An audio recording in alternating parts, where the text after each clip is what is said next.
The stage from Dalton Creek arrived in Red Hollow at 2:30 on a Wednesday, which was not a day the town paid much attention to. Wednesdays had a habit of arriving and departing without leaving anything worth remembering behind. The freight wagon came through on Fridays. The circuit preacher showed up every third Sunday. But on this particular Wednesday in the early days of October 1876, the Overland coach pulled up to the post office with 11 passengers, a broken axle repaired somewhere outside of Grover's Pass, and a woman named Clara Whitmore, who had spent the last 4 days convincing herself that everything was going to be fine. It wasn't going to be fine. She knew it the way she knew most things, quietly and too late to do anything about it. Clara had been sitting near the window since Dalton Creek, watching the land change from something almost recognizable into something entirely foreign. The grass was shorter here. The sky felt wider, which should have been a comfort but wasn't, because there was nothing under all that sky to hold on to. She pressed one gloved hand flat against the window glass and watched the dust come up around the wheels in long, slow spirals, and she thought about the letters. She had read them so many times that she had stopped reading them and started reciting them instead, like verses from something she had memorized against her will. "I am a man of considerable standing in Red Hollow," the first letter had said, in handwriting that was surprisingly careful for a businessman. "My enterprise is sound and my property extensive. I require a wife with good sense and steady nerves, not a girl who will faint at the sight of a working ranch. I have no patience for pretense, and I hope you do not either." She had liked that letter. It had seemed at the time like honesty. She was 26 years old, which in Whitmore, Pennsylvania, meant she had already missed the window that most women stepped through without thinking. Her mother had married at 19 and considered anything past 21 a quiet emergency. Her 2 younger sisters had married within a year of each other, and both of them now had children who called Clara Auntie in voices that carried a specific kind of pity that the adults around them hadn't bothered to hide. Clara had been keeping her father's bookkeeping since she was 16, after his eyesight had started to go. She knew how to stretch a dollar, how to spot a bad account before it turned ugly, and how to sit very still in a room full of people who thought she was merely decorating it. She also knew that none of those things were going to save her from becoming the subject of permanent, affectionate concern if she stayed in Whitmore another year. So when her cousin had mentioned the correspondence agency, the one that matched capable women with Western men of established means, Clara had written a letter of inquiry, and then she had written another, and then somehow she had been in correspondence with a man named Gerald Aldrich for 6 months, and then she had gotten on a train, and then she had gotten on a stage, and now she was here. The coach lurched to a stop. "Red Hollow!" the driver shouted, which was unnecessary, since the sign was right there. Clara picked up her traveling bag, straightened her hat, and waited for the 3 men in front of her to climb out before she followed. The sun hit her immediately, hot and flat, nothing like October had any right to be. She stood on the step and looked down the main street of Red Hollow and tried to find Gerald Aldrich's face in the crowd of perhaps 30 people who had gathered to meet the stage, the way people in small towns always gathered to meet the stage, because there was nothing else happening. She looked. She looked again. The man who had written her careful, honest letters was not there. She told herself he was late. She climbed down from the step and stood on the boardwalk and waited, holding her bag with both hands, while the driver and his assistant began unloading luggage from the top of the coach. She kept her face composed. She was good at composed. She had been practicing composed for years. Then she heard the crack. The rope holding her trunk to the back of the coach had been fraying for most of the journey, though no one had mentioned this to her. It snapped now with a sound like a rifle shot, and the trunk dropped 6 feet onto the corner of the boardwalk, hit the edge, bounced sideways, and split open across the main street of Red Hollow with a sound like a small catastrophe. The contents scattered in every direction. Her winter dress, the good gray wool one, went one way. Her books went another. Her small wooden box of writing supplies skidded halfway under the general store's porch. Her spare shoes, which she had wrapped carefully in brown paper, came unwrapped, and one of them landed in the street while the other disappeared entirely, and to this day she couldn't have told you where it went. The crowd went very quiet. Clara stood at the edge of the boardwalk, looking down at the wreckage of her belongings spread across the main street of a town she had never been to before, and she did not cry. She was not going to cry in front of 30 strangers. She wasn't built that way. But she felt something shift in her chest, some last small wall that she had been building against this exact moment, and she felt it buckle. She stepped off the boardwalk into the dirt and started collecting her things. The crowd watched. That was what she would remember later. Not any single face, but the collective stillness of 30 people watching a woman pick up her scattered belongings from a frontier street without offering to help. There was one woman near the post office who made a small sympathetic noise and then turned to say something to the man beside her, and he shook his head. A boy of maybe 10 or 11 started to move forward and was pulled back by his mother. Clara found her dress. She found her books. She found the writing box. She could not find the second shoe. She was crouched down near the wheel of the coach, reaching under it for a hairbrush that had rolled there when she heard boots on the boardwalk. Heavy ones. Someone who walked like they weren't thinking about how they walked. "You need a hand?" She didn't look up right away. She retrieved the hairbrush first because she had come this far for it. When she straightened, there was a man standing at the edge of the boardwalk, looking at the street around her with the particular expression of someone trying to assess a situation honestly rather than charitably. He was somewhere in his mid-30s, maybe a year or two either side, broad through the shoulders in a way that suggested work rather than effort. Dark hair, a few days past a proper cut, a jaw that could have used a razor that morning but hadn't met one. He was wearing the clothes of someone who had started the day with other plans and hadn't gotten around to changing them. Canvas pants that had been mended at the knee, a shirt in some color between gray and green that the sun had been working on for a while. He wasn't handsome, exactly. He was the kind of face that you'd have to look at more than once to form a real opinion of. "I'm managing," Clara said. "You're managing in one shoe," he said. She looked down at her feet. He wasn't wrong. "The other one is somewhere." He jumped down from the boardwalk into the street, not a large jump, but the kind that was unconsciously easy, and walked a few paces to the left, crouched down, and came up with her other shoe from beneath the front wheel of a horse trough she hadn't even checked. He held it out without ceremony. "Thank you," she said, and took it. He nodded and started picking up the books that were still scattered nearby, not asking whether she wanted help, just doing it. She watched him for a moment, a stranger handling the books she'd carried across 4 states, and decided that she was too tired to object to good manners. "You're the one from the stage," he said. It wasn't really a question. The Aldrich Bride. The words sat in the air between them with a specific kind of weight. "I was under the impression I was to be introduced as Clara Whitmore," she said carefully. He glanced up at her. "Sure, I just meant, you're the one he sent for." "Apparently." She took the books from him and stacked them in her open trunk. "Is Mr. Aldrich nearby?" He wasn't at the stage. The man was quiet for a moment, the particular quiet of someone deciding how much of the truth to hand over. "I'm Colt Mercer," he said instead of answering. "My sister runs the boarding ranch north of town." "That doesn't answer my question, Mr. Mercer." "No," he agreed, "it doesn't." She straightened up and looked at him directly. He met her eyes without flinching, which she appreciated, and then she knew, from the way he was holding himself, the slight tension at the corners of his mouth, that whatever he was about to tell her was not going to be the version of this afternoon she had been hoping for. "Where's Gerald Aldrich?" she asked. She had. Colt Mercer picked up the last of her scattered items, a small leather-bound journal she hadn't even noticed had fallen, and set it carefully on top of the others in her trunk. Then he straightened and looked at her with the expression of a man who had done enough hard conversations to know that there was no useful way to soften some things. "He left Red Hollow about 6 weeks ago," he said, "headed for the gold camps up in the territories. From what people say, he caught gold fever something fierce, sold most of what he had here, and went north." Clara heard the words individually, in order, and then she heard them again as a complete sentence.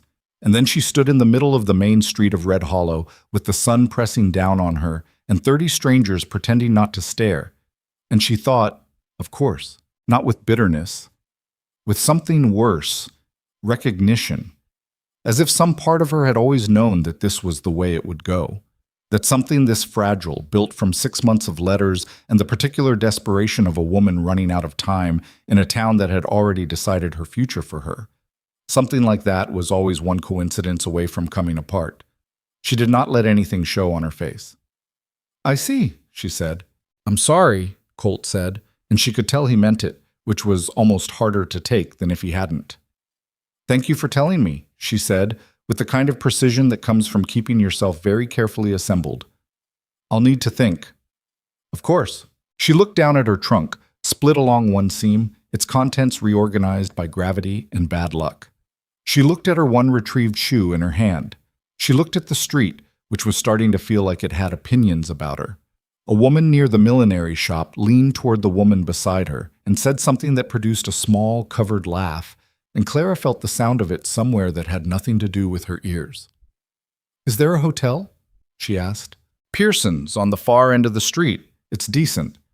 "And does Mrs. Pearson run a tight house?"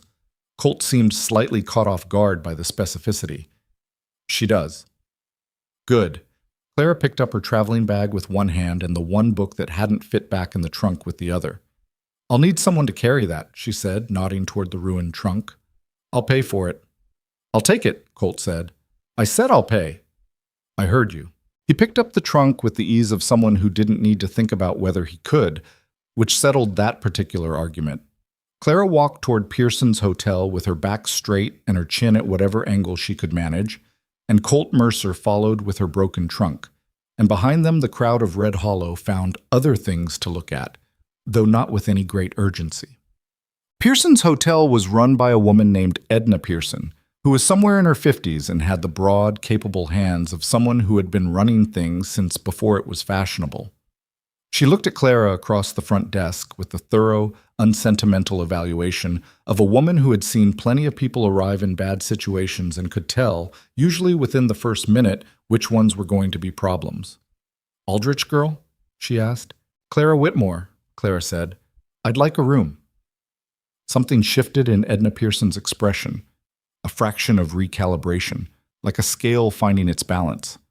"How long?" "I'm not certain yet."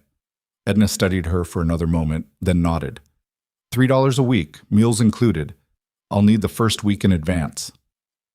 Clara had $12.40. She would do the arithmetic later, alone, where no one could see it on her face. "That's fine," she said, and counted out $3. Colt had set her trunk inside the door. He stood with his hat in his hands, in the particular way of a man who wasn't sure if he'd done all he could do or if there was something else expected of him. "Thank you, Mr. Mercer," Clara said. "You're welcome, Miss Whitmore." He looked like he wanted to say something else. He didn't. He left. Clara listened to his boots on the porch steps, and then she picked up her traveling bag and followed Edna Pearson up a narrow staircase to a room at the end of the hall that smelled of cedar and old wood and something faintly floral that might have been lavender or might have been memory. The room had a bed, a washstand, a small window that looked out over the back of the livery stable, and a chair. It was not comfortable exactly, but it was private, and privacy was what she needed most right now. Clara sat on the edge of the bed and put her traveling bag on the floor and looked at her hands. She had $12.40. She had a ruined trunk full of clothes and books and things she'd brought to start a life that apparently wasn't available anymore. She had no one in Red Hollow she knew, and she had left Whitmore, Pennsylvania in a manner that had made going back feel impossible. Not practically, but in the way that certain decisions can't be undone without a cost to something important. She sat there for a while. She let herself do that. She'd earned it. Then she got up, washed her face, put on her second shoe, and went back downstairs. Edna Pearson was in the small room off the kitchen that she apparently used as an office, doing something to a ledger that involved a great deal of erasing. She looked up when Clara appeared in the doorway. "Done settling in?" she asked. "Nearly," Clara said. "I wanted to ask you something." "Go ahead." "Do you know of any work available in town or nearby?" Edna set down her pencil. She looked at Clara with that same direct measuring look from before. "What kind of work?" "I've kept books for my father's business for the past 10 years, Clara said. "I know accounts. I can organize correspondence, manage inventory, write letters. I've also worked in a dry goods store, so I'm not afraid of stock taking." She paused. "I'm not particular about the type of work, as long as it's honest." Edna was quiet for a moment. "You're in a tight spot." "I am. And you're not going to pretend otherwise." "It doesn't seem useful." Another pause, then Edna said, "My brother's wife, well, my sister-in-law, she and Colt run the Mercer Ranch north of town since my brother passed. It's not a small operation anymore. She's expanded the boarding side of things in the last year. She's been struggling with the accounts something terrible. Can't keep a bookkeeper longer than a month because none of them want to live out that far. Clara nodded. How far? 4 miles, give or take. There's a buckboard that comes in every few days. Is she expecting someone? She's not expecting anything, Edna said. Agnes Mercer never expects things. She just deals with them. A slight smile crossed the woman's face. She's worth knowing. Would you be willing to send word? Clara asked. Edna Pearson looked at her for a long moment, not unkindly, but with the particular attention of someone deciding whether to invest something. I'll do better than that, she said. Colt comes back through town on Thursday mornings. I'll have him take you out to meet her. The next 2 days were a particular kind of slow that Clara had not experienced before. Small-town slow, which is different from other kinds of slow because it has witnesses. She was aware of being watched, not maliciously for the most part, but with the particular helpless curiosity of people for whom strangers in difficult circumstances were a form of entertainment. She heard things when she walked through town, not directed at her mostly, just the ambient conversation of a place that didn't have enough to talk about. That's the Aldrich girl, the one he sent for, and then left. Apparently she's got no people here. Well, she arrived with half her things in the street, so... What do you expect, ordering a bride through the mail? She bought bread and cheese at the general store because it was cheaper than Edna's breakfast, and because she needed to make the money last. The man behind the counter, a round-faced fellow named Dewey, was professionally pleasant and waited until she was out the door before he said something to the woman beside him that made her laugh. Clara heard it. She kept walking. She spent the evenings in her room with her journal and her arithmetic. The numbers were not encouraging. 3 weeks, maybe 4, before she'd need to make a decision she didn't want to make. Either wire her cousin for money, humiliating, or write to her mother, worse. She worked through it methodically, the way her father had taught her, which was to say that she looked at the numbers as numbers, not as feelings. It helped. Mostly. On Wednesday evening, Edna Pearson knocked on her door and handed her a small card with Agnes Mercer's name on it. She's expecting you tomorrow, Edna said. Colt will be here at 7. Thank you, Clara said. Don't thank me yet. Edna hesitated at the door. Agnes is direct. If she thinks you can't do the work, she'll tell you. Good, Clara said. I'd rather know. Edna looked at her again with that measuring look. You're a strange girl, Miss Whitmore. I've been called worse. I didn't mean it badly. And with that, Edna Pearson went back down the hall, leaving Clara to her numbers and her narrow window and the sound of the livery stable settling into the evening. Colt Mercer arrived at 7 on the dot, which suggested he was the kind of person for whom being on time was a matter of principle rather than habit. He had a 2-seat buckboard with a gray horse that looked intelligent and slightly bored, and he was wearing cleaner clothes than when she'd met him, which she noted without comment. Morning, he said. Good morning, she said. She climbed up to the seat without waiting for assistance, which she could tell he'd been about to offer and wasn't quite sure what to do with the absence of. He went around to his side and climbed up, and they went north out of Red Hollow in the particular silence of 2 people who haven't decided yet how they feel about each other. It wasn't an uncomfortable silence, exactly, just an honest one. After a mile or so, he said, How long you been keeping books? Since I was 16, she said. My father's eyesight started failing. I took over the accounts. What kind of business? Dry goods, mostly. Some land dealings. She looked at the country they were passing through. Big sky, short grass, the occasional dark line of trees along a watercourse. What kind of operation is your sister running? Agnes, he said. She'll want you to call her Agnes. A brief pause. We board horses, have a small cattle operation. Agnes added some sheep last year that I have opinions about. Bad ones? About sheep? Yes. Despite herself, Clara almost smiled. You're not alone in that. You know ranching? I know numbers, and I know that everyone who hates sheep still buys wool. He glanced at her sideways. It was a brief glance, but she caught it. Something that was almost amusement. Fair enough, he said. The ranch house came into view around a long curve of the road, a main house that had clearly been added to more than once, a barn that looked newer than everything else, and an arrangement of corrals and outbuildings that suggested something that had started small and kept growing. It wasn't impressive in the way that wealth is impressive. It was impressive the way that sustained work is impressive, like something that had been argued into existence by effort rather than money. Agnes Mercer came out onto the porch when she heard the buckboard. She was perhaps 40, with dark hair going silver at the temples, and the kind of face that had stopped being pretty some years back and landed on capable instead, which was a better thing to land on. She wore a canvas apron and had ink on her right hand. She looked at Clara with a directness that would have been rude in a parlor and was entirely appropriate here. "You're the one Edna sent?" she said. "Clara Whitmore," Clara said, climbing down. "I keep books." "I know what Edna told me." Agnes stepped back. "Come in and show me." Well, what followed was not an interview in any conventional sense. Agnes sat her down at the kitchen table and put in front of her 3 years of account books in a state that suggested a bookkeeper who had stopped caring about 8 months ago, followed by 6 months of Agnes's own attempts, which were honest but chaotic. Clara opened the first book, looked at it for a while, and started asking questions. Not soft ones. "This column here, is this the boarding fees or the feed costs?" "I think both," Agnes said, looking pained. "And this number, is it a payment received or a payment made?" "I can't remember." "Do you have the receipts?" Agnes went to a drawer and produced a box of receipts in no particular order.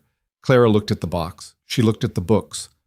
"How long has this been the situation?" she asked. "About 14 months, Agnes admitted. "The last bookkeeper I had couldn't read my handwriting and stopped trying." "What's your handwriting like?" "Bad. Can you read bad handwriting?"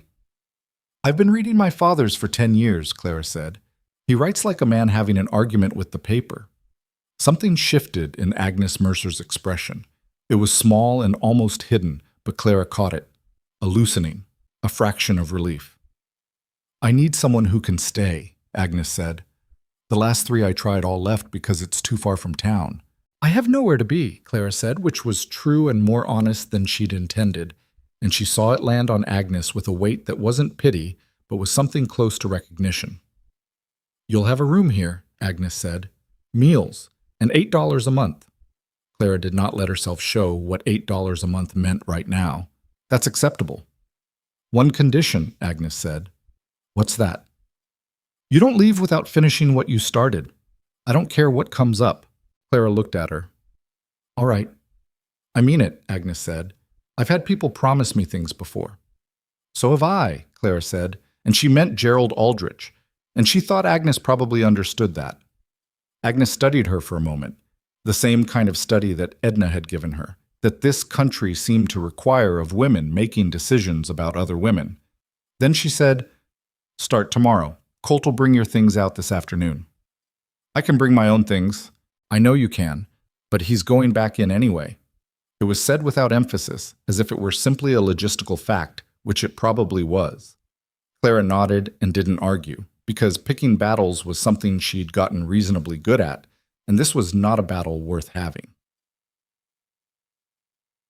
She started the next morning with the receipts. It took 3 days to sort them, another 4 to reconcile the accounts back to where she could see them clearly. Agnes watched her for the first day, not hovering, just checking, standing in the doorway for a minute or 2 at intervals, as if confirming that the work was still happening. By the second day, she stopped coming by. By the third, she started bringing Clara coffee without being asked, which was probably as close as Agnes Mercer got to expressing approval. The ranch had good bones. That was Clara's honest assessment. The boarding operation was profitable, the cattle were being managed decently, and the sheep, whatever Colt thought of them, were producing a return that justified their existence on paper, which was the only place returns needed to justify themselves. The problem was that no one had been tracking it properly, which meant Agnes was making decisions based on instinct when she could have been making them based on numbers. An instinct, in Clara's experience, was right about 80% of the time and catastrophically wrong about the other 20. She put together a summary at the end of the first week. 2 pages. Clear columns, plain language, a list of 3 things that needed to be addressed in the next month, and 2 things that could wait until spring. She put it on the kitchen table one evening when Agnes was coming in from the barn. Agnes picked it up, read it standing, turned to the second page, came back to the first. That's 2 pages, Agnes said. Yes. Last bookkeeper gave me 30. 30 pages means they were explaining their work, Clara said. This is just what you need to know. Agnes read it again. Then she put it down and looked at Clara with something that had changed from the first day. Something warmer, though Agnes was not a warm woman in any obvious sense. Where'd you learn to do this? She asked. My father's store, Clara said. Then necessity.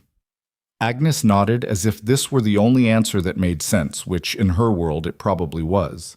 Colt came in for supper that evening.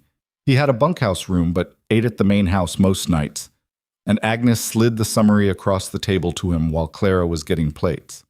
She put this together, Agnes said, which was the entirety of her endorsement.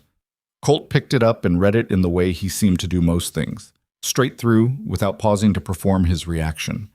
Clara brought the plates. She sat down and started eating and didn't watch him. This number here, he said, tapping the second page. The feed costs for the cattle, is that monthly or quarterly? Monthly, Clara said. It's higher than it should be because of how the supplier's been billing you. I was going to recommend renegotiating that contract next week. Who's the supplier? Harmon, out of Dalton Creek. I know Harmon, Colt said. He's been pulling that with half the ranches in this county. He set the summary down. Can you put together what a fair contract should look like? I can put together 3 options, Clara said, depending on how much flexibility he's willing to give you. Colt looked at her. Not the brief sideways glance from the buckboard, but a direct look that lasted long enough to register. All right, he said, and went back to his supper. Agnes was watching Clara from across the table with an expression she was keeping deliberately neutral. Clara ate her supper and didn't acknowledge it, because Agnes Mercer was the kind of woman who respected the fact that other women sometimes knew when to leave things alone. The town's opinion of Clara Whitmore arrived in pieces over the next several weeks, the way that small-town opinions always do. Not as a single verdict, but as an accumulation of small remarks, small gestures, small silences at particular moments. She came in with Colt on the Thursday buckboard, the way she had started to do, to deal with correspondence and supply orders at the general store. Dewey, the round-faced man behind the counter, had reorganized his manner toward her since the first week. She had caught this early and filed it away. He was pleasant now. Professional pleasant. The kind that comes from understanding that someone is a regular rather than an anomaly. The women were different. Not all of them, but some. There was a woman named Harriet Foss whose husband ran the land office, and Harriet had appointed herself, some years back, as the town's primary authority on social standing. She was not cruel, exactly. She was the kind of person who believed that observing the correct order of things was an act of community service, and the correct order of things in Red Hollow in 1876 did not obviously include a mail-order bride whose groom had fled for the gold camps. Clara ran into Harriet one Thursday morning outside the millinery. Harriet was with 2 other women whose names Clara had learned but whose faces had a tendency to organize themselves around Harriet's opinion like iron filings around a magnet. Miss Whitmore, Harriet said, with the tone of someone acknowledging a fact they haven't entirely accepted. Mrs. Foss, Clara said, I hear you've taken up at the Mercer place. I'm managing their accounts, Clara said. Yes, that's an interesting arrangement, Harriet said, in the way that made interesting mean its opposite. It's work, Clara said. I find it straightforward. One of the other women, the one on the left, whose name was Margaret something, said, We were quite surprised Mr. Aldrich didn't come back for you, after bringing you all this way. Were you? Clara said. Of course, it seems very irregular. It was irregular, Clara agreed pleasantly. I was surprised as well. But these things happen, and there's no use making more of them than they are. She smiled at all 3 of them, which was the smile she had developed in Whitmore for situations where saying what she was thinking would have been satisfying but not particularly strategic. I hope you all have a good morning. She walked into the millinery and bought a spool of thread she didn't especially need, and when she came back out, they were gone. Colt was waiting at the buckboard when she came back from her errands. He was talking to a man Clara didn't recognize, something about post fence, and he wrapped it up when he saw her coming. Ready? He asked. Yes, she said, putting her parcels in the back. He climbed up. She climbed up. They went south past the post office and then turned north at the junction, back toward the ranch. After a while, he said, without looking at her, Harriet Foss say something to you? Nothing worth repeating, Clara said. She's not a bad person, he said, which surprised her. I know, she said, which surprised him. A pause. You do? She just thinks she's maintaining order, Clara said. People like that are usually afraid that without the order, everything falls apart. They're not entirely wrong about that. They're just wrong about what things fall apart. She looked at the land going past. It doesn't matter. I'm not here to make Harriet Foss like me. Why are you here? He asked, not unkindly. She thought about that for a moment. I'm here because Agnes needed someone to make sense of her books, she said, and because I had nowhere else that made more sense. He nodded. Fair enough. The gray horse plodded on. The sky was doing something complicated with clouds on the western horizon, building toward weather that would probably arrive by evening. What about you? She asked. Were you always going to end up on a ranch? No, he said. She waited. I was going to go east for school, he said. Law, maybe. I was good at argument. I can believe that, she said. He glanced at her. Is that a complaint? No, she said. It's an observation. Another brief silence, not uncomfortable. My brother died, he said. The winter Agnes's youngest was born. I came back to help and I didn't leave. He said it the way people say things that have had a long time to settle into something they can say plainly. Not like it didn't matter. Like it had been thought about so many times that the words had worn smooth. I'm sorry, Clara said. Long time ago, he said, though they both understood that was not entirely the point. They rode in silence for the last mile to the ranch, and it was not the uncertain silence of two people who didn't know how to be in the same space. It was something that felt, tentatively and without either of them naming it, like the beginning of ease. She had been at the Mercer Ranch for 3 weeks when she encountered her first real test. It came in the form of a letter. Well, not a letter exactly, but a ledger entry she found late on a Thursday evening while she was working through the outstanding accounts.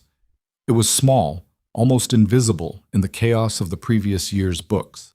A payment, repeated quarterly, to a company called Hargrove Land Holdings. She almost passed it by.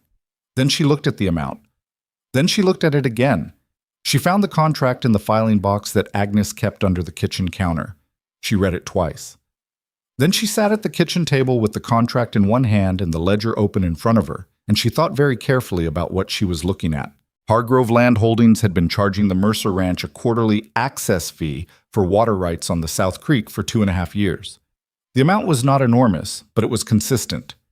And the contract, what was written in it versus what was legally required for this type of water rights arrangement, was not something Clara had expertise in specifically, but she knew what a dubious contract looked like, because she had grown up in a dry goods store watching her father try to understand what he'd signed. She sat there for a while. Then she went to find Agnes. Agnes was in the small room off the kitchen, the one she called the working room, which contained a sewing basket she never used and a desk she always did. She was writing something in a letter. I found something, Clara said from the doorway. Agnes looked up. Clara held out the contract. Agnes took it. Read it. Read it again. Her expression didn't change exactly, but something behind it did.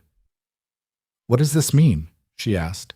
I don't know yet, Clara said honestly, but I think it's worth asking someone who does. Someone who knows land law. Agnes looked at her. Colt studied law. I know. A pause. You want me to show him? I think you should, Clara said. But it's your business. I'm only the bookkeeper. Agnes was quiet for a moment, looking at the contract. Then she said, Bring it at supper. Colt read the Hargrove contract the way he had read Clara's financial summary, straight through, without interrupting himself. But this time he went back to the beginning and read it again, and the second time his jaw was doing something specific, something tighter. How long has this been running? He asked. 2.5 years, Clara said. The first payment is in July of '74.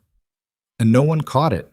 The bookkeeper before me didn't seem to be cross-referencing the contracts, Clara said carefully. And before that, I wasn't paying attention, Agnes said flatly. I was dealing with other things. Colt set the contract on the table. This water rights clause is written wrong, he said. There are 3 things in here that don't hold up under territorial law, And this access fee, he stopped. Who at Hargrove did you sign this with? A man named Tully, Agnes said. He came through representing them, said it was standard. I was in a hurry. Tully, Colt said with the tone of someone turning a name over and not liking what he was finding. You know him? Clara asked. I know of him. He sold 3 other contracts in this county with the same kind of language. 2 of those properties have disputes pending. He picked up the contract again. We can get this renegotiated, possibly invalidated. How much have we paid? Agnes asked, looking at Clara. Clara had done the arithmetic before she came to get them. She told Agnes the number. The silence that followed was the particular silence of a specific amount of money being understood. Right, Agnes said at last. I can draft a letter, Claire said, to start the process. But someone would need to look at the legal side. I'll handle the legal side, Colt said. You write the letter. He looked at Clara then. Not the measuring glance from the road or the brief look from supper, but something more direct, more considered. She had the sense of something being recalculated, though she couldn't have said what. You're good at this, he said. It wasn't flattery, it was just an observation, stated plainly. I've had practice at finding what's been missed, she said. He nodded. Agnes, across the table, was looking at the contract with the expression of someone who has decided what they are going to do and is now simply waiting for the appropriate moment to do it.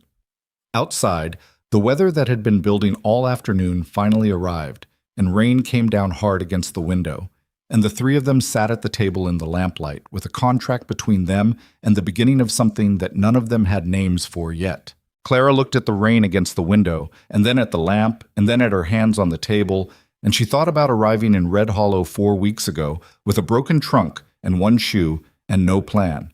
And she thought about the numbers in Agnes's book slowly becoming something coherent. And she thought about a man who had promised her a future and walked away from it without looking back. She thought about the particular freedom of being somewhere no one had decided yet what you were. It was the smallest kind of freedom. It was the kind you had to do something with before it closed. She picked up her pencil and started drafting the letter. The letter to Hargrove Land Holdings took Clara 4 drafts. Not because she didn't know what to say, but because she had to say it in a way that was firm without being reckless, and specific without revealing exactly how much they knew until they were ready to use it. She had watched her father negotiate enough bad contracts to understand that the first letter in a dispute was not a weapon.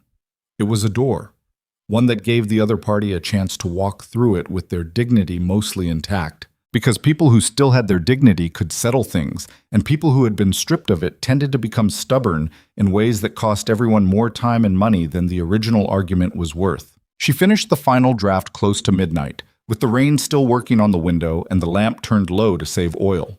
She read it once more, changed 2 words, and set it on the kitchen table where Agnes would find it in the morning. Agnes read it over coffee, standing up, which was how she did most things that required concentration. She turned to the second page, came back to the first, put it down. It doesn't sound like a threat, she said. It's not meant to, Clara said. Not yet. Colt will want to add something to it. Tell him not to, Clara said. Not this round. Agnes looked at her over the rim of her cup. Then she said, I'll tell him what you said.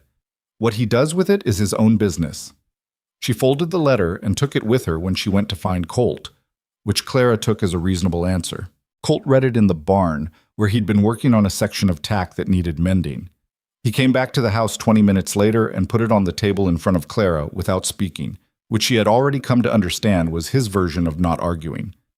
You left out the specific clause references, he said. Intentionally, she said. We hold those until we know how they respond.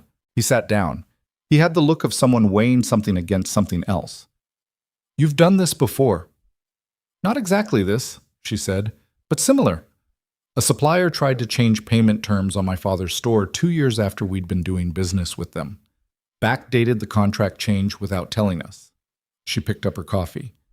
You don't win those fights by showing your whole hand the first day. What happened with your father's situation? We got the original terms reinstated and 3 months credit on future orders, she said. He was quiet for a moment. Then he said, All right. Send it as is. She sent it that Thursday when Colt took the buckboard into Red Hollow for the post. November settled over the ranch with the particular thoroughness of an early plains winter. Not catastrophically cold yet, but committed, the kind of weather that made the mornings feel like a conversation about what was coming. Clara had lived her whole life in Pennsylvania, where winter arrived with a certain courtesy, preceded by weeks of colorful announcement. Out here it was different. The land just turned gray one morning and stayed that way, and the wind came from a direction that didn't correspond to anything on the map she had in her head. She adjusted. She had been adjusting to things her entire life. It was, she had decided some years ago, probably her most consistent quality. The ranch work continued, which meant her work continued, because a functioning ranch generated the same weight of accounts and correspondence and organizational disorder in November as it did in October. Agnes had taken on 2 additional boarding horses for the winter from a family going south, which added to the feed calculations and the scheduling, and there was a repair that needed to happen to the north barn roof before the serious weather came that required both lumber costs and coordination with the men who would do it. Clara built it all into the accounts in a way that Agnes could look at once a week and understand in 10 minutes, which was the entire point. She had also started doing something she hadn't planned on, sitting with Agnes in the evenings. It had begun practically. Agnes was often in the working room after supper, writing letters or reviewing supply orders, and Clara had taken to staying at the kitchen table with her own work rather than retreating immediately to her room. It saved lamp oil, and it was warmer near the stove. But it had gradually become something else, an arrangement that neither of them had proposed, but that seemed, by mutual and unspoken agreement, to suit them both. Agnes talked while she worked, which was not the aimless kind of talking, but the kind where a person is actually saying things.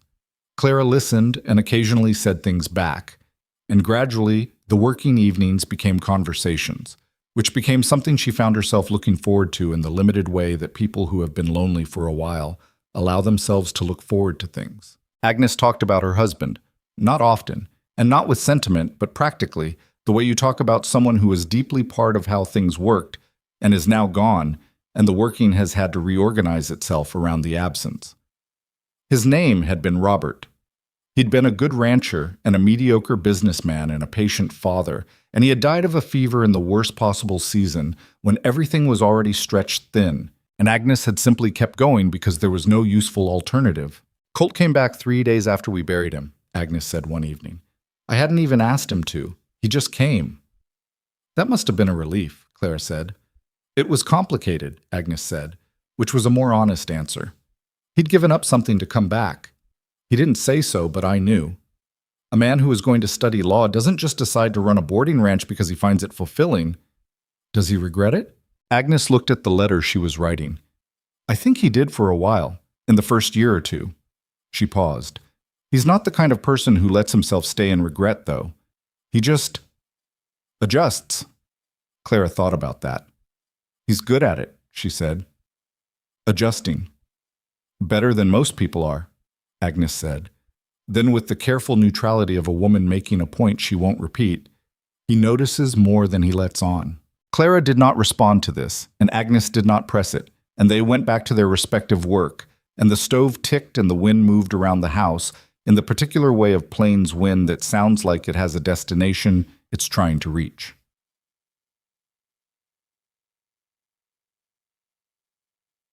The response from Hargrove Land Holdings arrived in the second week of November, addressed to Agnes Mercer, which was a small but deliberate choice on their part, going around Colt, who they had presumably dealt with before, to reach the easier target. It was written in the careful, slightly condescending language of a legal department that was accustomed to dealing with people who would not push back. Clara read it twice before she brought it to Agnes. They're not disputing the contract, she said, but they're not conceding the clause either. They're offering to review the arrangement at the next billing period, which means they're hoping you'll accept that as an answer and stop asking questions. Agnes took the letter and read it herself. So they're stalling. They're testing, Claire said, seeing if you're serious. Are we serious? That depends on what Colt thinks the legal exposure is, Clara said. If the clause genuinely doesn't hold under territorial law, they have more to lose than you do, but someone needs to confirm that. Agnes nodded. I'll talk to him tonight. That conversation happened at supper with Clara present, because by that point she had become a working part of the situation, and it would have been more awkward to exclude her than to include her. Colt read the letter. He looked at the letterhead, which identified a specific attorney's name at the bottom. He was quiet for a moment. "Dennison," he said. "You know him?" Clara asked. "He's their man in the territories. He's settled 6 cases in the last 3 years, all in Hargrove's favor." Colt set the letter down. Because none of the other parties had anyone who understood how to challenge the clause language. "But you do," Agnes said.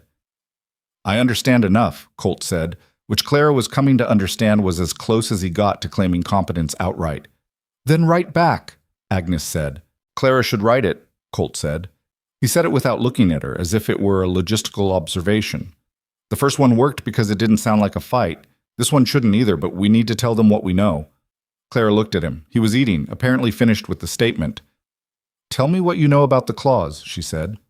"Specifically, and I'll find the language for it." He looked up then. "All right," he said. After supper. They worked at the kitchen table for 2 hours after Agnes had gone to bed, Colt explaining the legal position in language that got progressively less formal as the evening went on, Clara turning it into sentences that would arrive in Dennison's office without warning and without apology.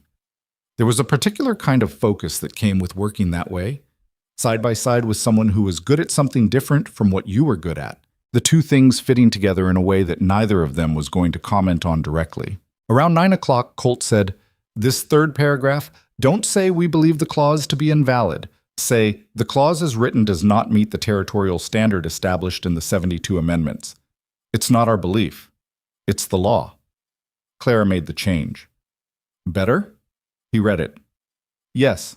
She made a small note in the margin and moved to the next section.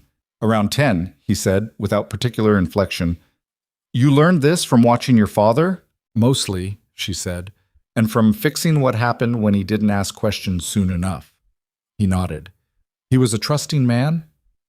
"He was a kind man," Clara said, which in business is almost the same problem. Colt seemed to consider this. "What about you?" She looked up from the page.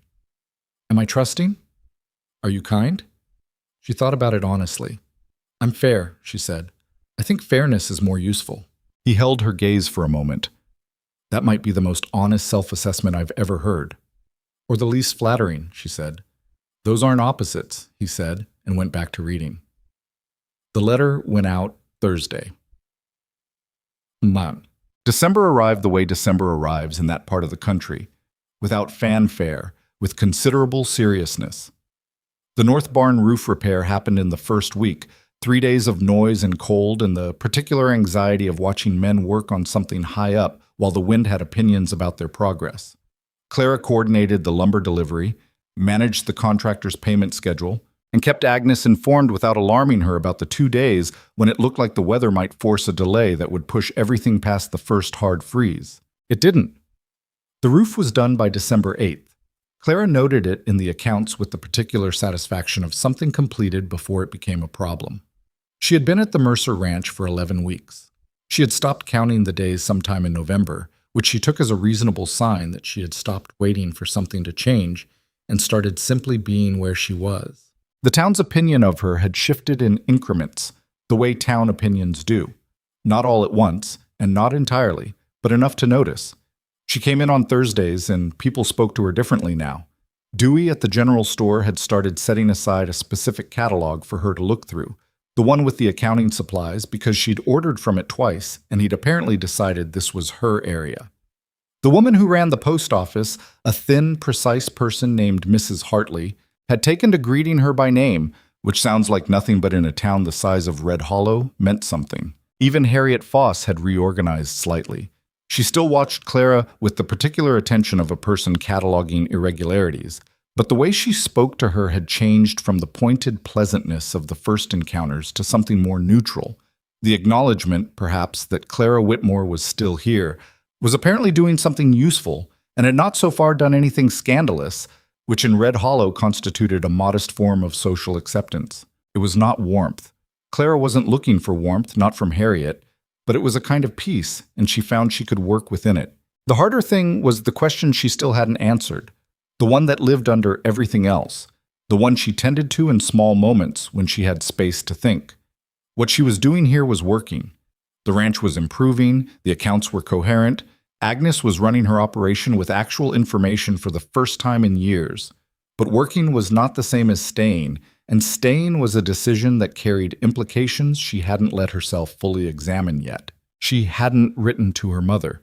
She had written to her cousin Ellie, a short letter, factual, no particular emotion, to let her know that the Aldrich arrangement had fallen through, but that she was employed in managing.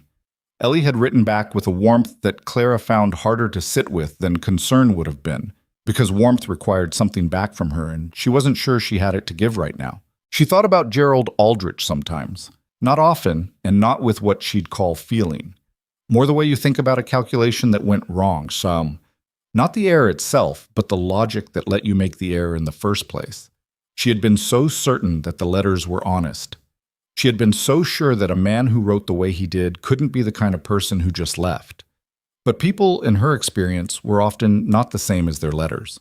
Letters showed you what someone wanted to be, or what they wanted you to think of them. They didn't show you what they did when things got complicated, and that was the only test that mattered. She was thinking about this one Thursday afternoon, in the general store, waiting for Dewey to finish pulling her supply order from the back, when she heard the door open and felt the cold come in and turned to find Colt. He looked like he'd ridden hard. His coat was still damp along the shoulders, and there was a line of cold in his face that wasn't just weather. He came to the counter and nodded to Dewey, who appeared with the supply order. "I'll carry that," Colt said to Clara. "I have it," she said, taking the box. He didn't argue. He held the door. Outside, she put the box in the buckboard and climbed up, and he went around and did the same, and they headed north, and she waited. He drove for a mile in silence. Then he said, "Got a letter from the county assessor's office today." She looked at him. "Hargrove's been in contact with them," he said. "They're trying to get the south boundary resurveyed." The south boundary was the one where the creek ran, the one the water rights contract was about. "Can they do that?" she asked. "They can request it," he said. "Whether the assessment office goes along with it depends on who they're talking to over there." He was quiet for a moment. "There's a commissioner named Farrell who's handled Hargrove's business before. Let's just say his outcomes have been favorable to them." "So it's not just a bad contract," Clara said. "It's looking like it might be bigger than a bad contract," he said, which was the careful version of what he meant. She sat with that for a moment. The buckboard rolled on.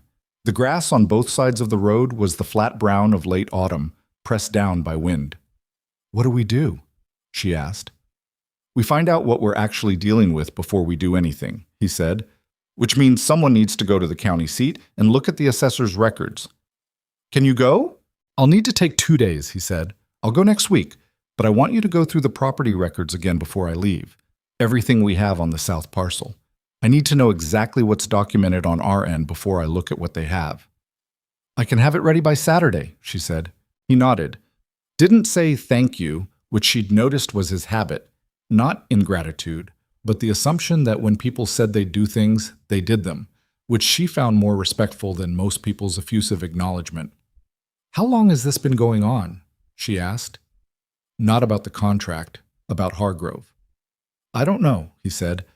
"That's the part that bothers me." She understood what he meant. Not knowing where something started meant not knowing how big it was. "We'll find the edge of it," she said. He looked at her. "You sound sure of that." "I'm not," she said honestly. "But I find it easier to work if I sound sure." Something crossed his face that wasn't quite a smile. "I've been doing that for years," he said. "I know," she said. He looked at her again, more directly, and she met it without deflecting, and they both let that sit there between them for a moment, this thing neither of them had put a name to, before the ranch came into view and he turned the horse onto the drive, and the moment was absorbed into the practical business of arriving somewhere.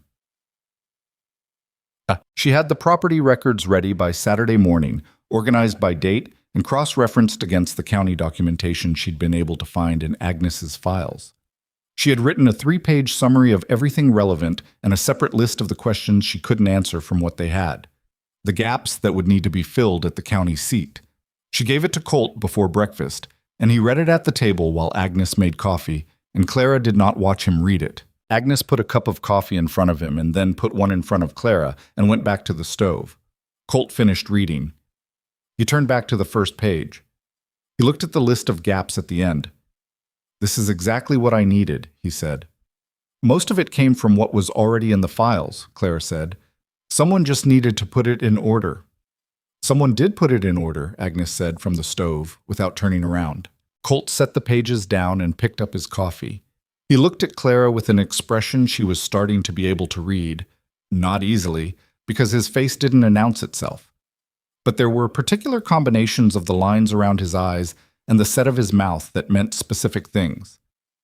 This one meant that he was thinking about her, not about the work, which was a distinction she had only recently learned to make. "You know," he said, "when I carried your trunk in from the street, I thought you'd be gone in a week." She looked at him steadily. "What did you think after a week?" "2 weeks," he said. "Then 3. And now?" He wrapped both hands around his cup. "Now I don't think about it that way anymore." Agnes set the coffee pot down on the stove with a firmness that managed to be unobtrusive. Clara looked at her coffee. There was something moving in her chest that she hadn't allowed herself to examine too directly, the way you don't look straight at something bright. It had been there for a while. She had been treating it like a bookkeeping problem, something to address after the more pressing items were resolved. She was beginning to understand that it was not going to wait for the pressing items. "You should eat before you look at those records," she said, which was not what she had been about to say. But it was what came out, because she was still Clara Whitmore. And Clara Whitmore did not say the thing that was actually in her chest when there were practical matters available to redirect to. Colt looked at her for another moment, long enough that she was aware of it. Then he picked up his fork. "Yes," he said. "I should." Agnes served breakfast and the 3 of them ate, and the kitchen was warm, and outside the wind was doing the thing it did in December on the plains, which was to remind everyone that it had no particular obligations to anyone's comfort, and inside, around the table, something was settling into the spaces between them. Not named yet, not ready to be named, but real. The way things that haven't been said are often more real than the things that have. Clara ate her breakfast and thought about the South Parcel records and the Hargrove letter and the county assessor's office, and she also thought about a man who had picked up her shoe from the street and handed it back to her without making anything of it, and she held both of those things in the same place in her mind, because that was where she was. That was where she was. Colt left for the county seat on a Monday, which was the earliest the roads were reasonable after the weekend's frost. He took the gray horse and a saddlebag with Clara's 3-page summary folded inside, and he said goodbye to Agnes at the door and nodded to Clara at the table and rode out before the sun had fully committed to the day. Clara watched him go from the kitchen window, which she would not have admitted to if pressed. She turned back to the accounts. The 2 days he was gone had a particular quality to them. Not empty, because there was always work, but with a different kind of weight to the silence. Agnes was quieter than usual, which Clara had learned to read as preoccupation rather than mood. She was worried about what Colt would find at the county seat, and she was the kind of woman who processed worry by working harder. So the house was unusually clean by Tuesday evening, and there was a quantity of preserved fruit in the cellar that probably exceeded any reasonable winter requirement. Clara organized the remaining property files, cross-referenced the boarding contracts, and wrote 2 letters on Agnes's behalf. One to a livestock supplier about spring pricing, one to a family in Dalton Creek about horse boarding availability. She did the things that needed doing, and she didn't look at the road. She looked at the road twice. Colt came back Wednesday evening, later than expected, with mud on his coat and the expression of a man who had found more than he went looking for. Agnes put food in front of him before he said anything. He ate about half of it, which was another sign. "Tell me," Agnes said. He set his fork down. He looked at the table for a moment. Then he said, "The South Boundary Survey request from Hargrove was filed 3 weeks ago. That part we knew.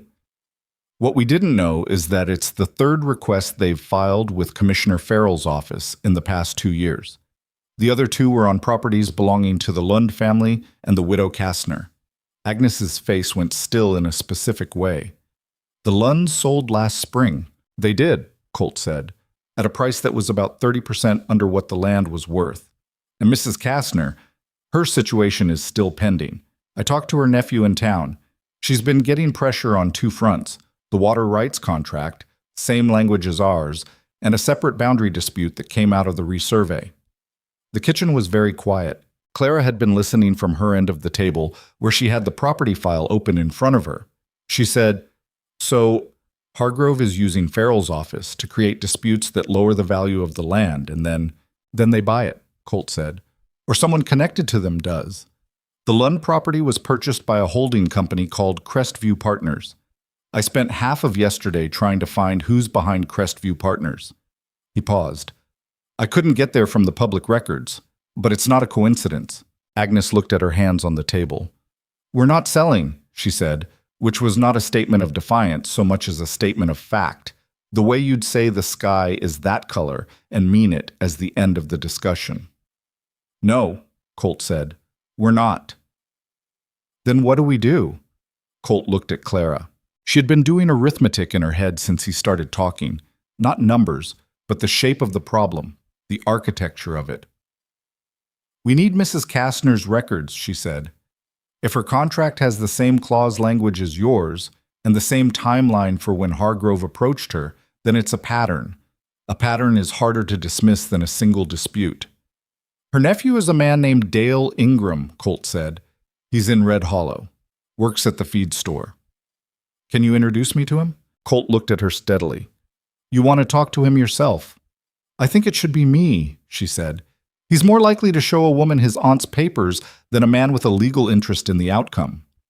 Agnes made a sound that might have been agreement or might have been something more like reluctant admiration, and she covered it by getting up to refill the coffee. "All right," Colt said. Thursday. Dale Ingram was a lean, sun-weathered man in his early 40s who had the permanently uncertain expression of someone who had been handed a situation he wasn't prepared for and was doing his honest best with it. He met Clara in the small room behind the feed store, which smelled of grain and old wood, and the particular close warmth of a space that had never been designed for conversation. He had his aunt's papers in a box, which told Clara he'd been thinking about this for a while. She didn't start with the papers. She started by asking about Mrs. Kastner, how long she'd had the property, what she'd been running there, whether her health was holding. Dale Ingram had the look of a man who had been talking to lawyers and commissioners for months, and had forgotten what it felt like for someone to ask about his aunt as a person rather than a case. He talked for 10 minutes before Clara gently moved them back to the documents. The Hargrove contract in Mrs. Kastner's file was nearly identical to the one Agnes had signed. Same clause structures, same quarterly fee, same vague language around water access that would hold up to a casual reading but fell apart under scrutiny. The approach date, which Clara found in a letter Hargrove's representative had sent before the contract was signed, was 14 months after the Mercer contract, suggesting a deliberate expansion of the same scheme to neighboring properties. She took careful notes. She did not take the documents. They were Mrs. Kastner's, and she said so plainly, which seemed to make Dale Ingram breathe more easily. "Has she spoken to anyone legally?" Clara asked. "She talked to a man in Dalton Creek," Dale said. "He told her it would cost more to fight it than to settle." Clara thought about that. "I'd like to bring this information back to Colt Mercer," she said. "He has a legal background, and if there are grounds to challenge both contracts simultaneously, the cost and the argument both get stronger." Dale looked at her for a moment. "You're the woman from the Mercer place, the bookkeeper." "Yes," she said. "I heard you came out here to marry Gerald Aldrich," he said, not unkindly but directly, the way people in small towns are sometimes direct because they have decided you're real enough to be honest with. "I did," she said. "And then he left." "He did." Dale nodded slowly, as if confirming something to himself. "My aunt trusted the man who brought her the contract," he said. "Nice manner, said all the right things." He looked at the box on the table. "She's 71 years old, and she's been on that land for 40 years, and now she spends every morning wondering if this is the week she'll have to leave it." Clara let that sit for a moment. "Then let's see if we can give her a better morning," she said. She told Colt everything on the buckboard ride back to the ranch. He listened without interrupting, which was how he listened to things that mattered. When she was done, he was quiet for a while. "Same clause," he said, "nearly word for word. And the approach dates are staggered. By about a year in both cases. My guess is they're careful not to move on too many properties at once. Draws less attention." He was quiet again. The road went through a stand of cottonwoods that had lost their leaves, all gray branches against the pale sky. "We need someone who can file a formal challenge," he said. "My legal knowledge is enough to understand the problem.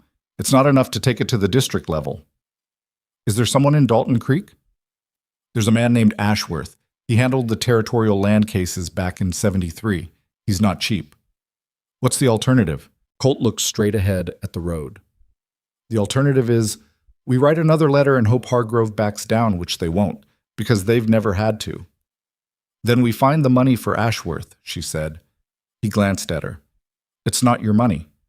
"No," she said, "but I can put together a projection that shows Agnes what the cost of fighting compares to the cost of losing the South Parcel. That's a decision she can make with real numbers in front of her." He held her gaze for a moment, that direct, considering look that she had learned to not look away from. "You've already done the projection," he said. "I did it last night," she admitted.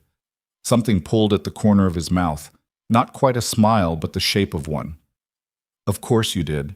She did not smile back because she was still thinking about the numbers, but she was aware of it, the warmth that moved through her chest when he looked at her that way, and she let herself be aware of it, briefly, before she put it somewhere practical. Agnes heard the full account that evening, with the projection Clara had prepared laid out on the kitchen table. She looked at the numbers for a long time. She asked 2 questions, both practical, both specific, and then she folded the papers and said, "Write to Ashworth." Christmas came with less ceremony than Clara had expected and more feeling than she was prepared for. Agnes put a small fir branch on the mantel and tied a red ribbon on it, which was apparently the extent of the Mercer family's holiday decoration, and Clara thought about the elaborate tree her mother put up every year in Whitmore, the one with the glass ornaments her grandmother had brought from somewhere she never named, and felt the distance in her chest like a physical weight. She didn't say anything about it. Agnes wouldn't have known what to do with sentiment, and Colt was unlikely to have wanted to witness it. But on Christmas morning, when Clara came down to the kitchen, there was a small package on the table beside her usual chair. Brown paper, tied with twine, no card. She looked at it for a moment. She unwrapped it carefully. Inside was a small, good-quality leather journal, the kind with a proper clasp, and a new set of pencils, the kind with harder lead that was better for accounting work than the soft ones she'd been making do with. She stood there with the journal in her hands and the pencils in their paper wrapping and felt something move through her that she was not going to examine too closely in the kitchen at 6 in the morning. Agnes came in from outside, stomping frost off her boots. She looked at Clara. She looked at the package. "Colt went to Dalton Creek Tuesday," she said, without preamble. "For supplies." "I see," Clara said. Agnes went to the stove. "He noticed you'd been sharpening that old pencil down to almost nothing." Clara looked at the pencils. She set them in the journal down carefully, as if they required that. "He didn't have to do that," she said. No, Agnes agreed, in the particular tone of someone who considers he didn't have to be the whole point. She put the kettle on. "Merry Christmas, Clara." "Merry Christmas, Agnes." Colt came in 20 minutes later from the barn, where he had apparently been checking on the horses at an hour that required no checking, and he looked at the package on the table and then at Clara, and then away, with the particular air of a man who has done something and is now going to say nothing about it and expects the same in return. "Coffee's on," Agnes said. "Good," he said, and took off his coat and sat down, and that was that. Clara poured his coffee without being asked, which was something she had started doing at some point without marking when, and he said thank you, which he always did, and Agnes watched all of this from the stove with an expression she kept almost entirely neutral. Almost. Ashworth's first letter arrived in the second week of January, formal and carefully measured, laying out the legal approach he proposed for challenging the Hargrove water rights contract.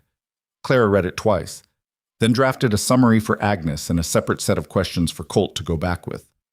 The legal process was going to take time. Ashworth had been direct about that. And it was going to require documentation that would mean more work on Clara's end, pulling records and building the chronological case that would show the pattern of Hargrove's approach across multiple properties. She didn't mind the work. She minded the waiting, which was different.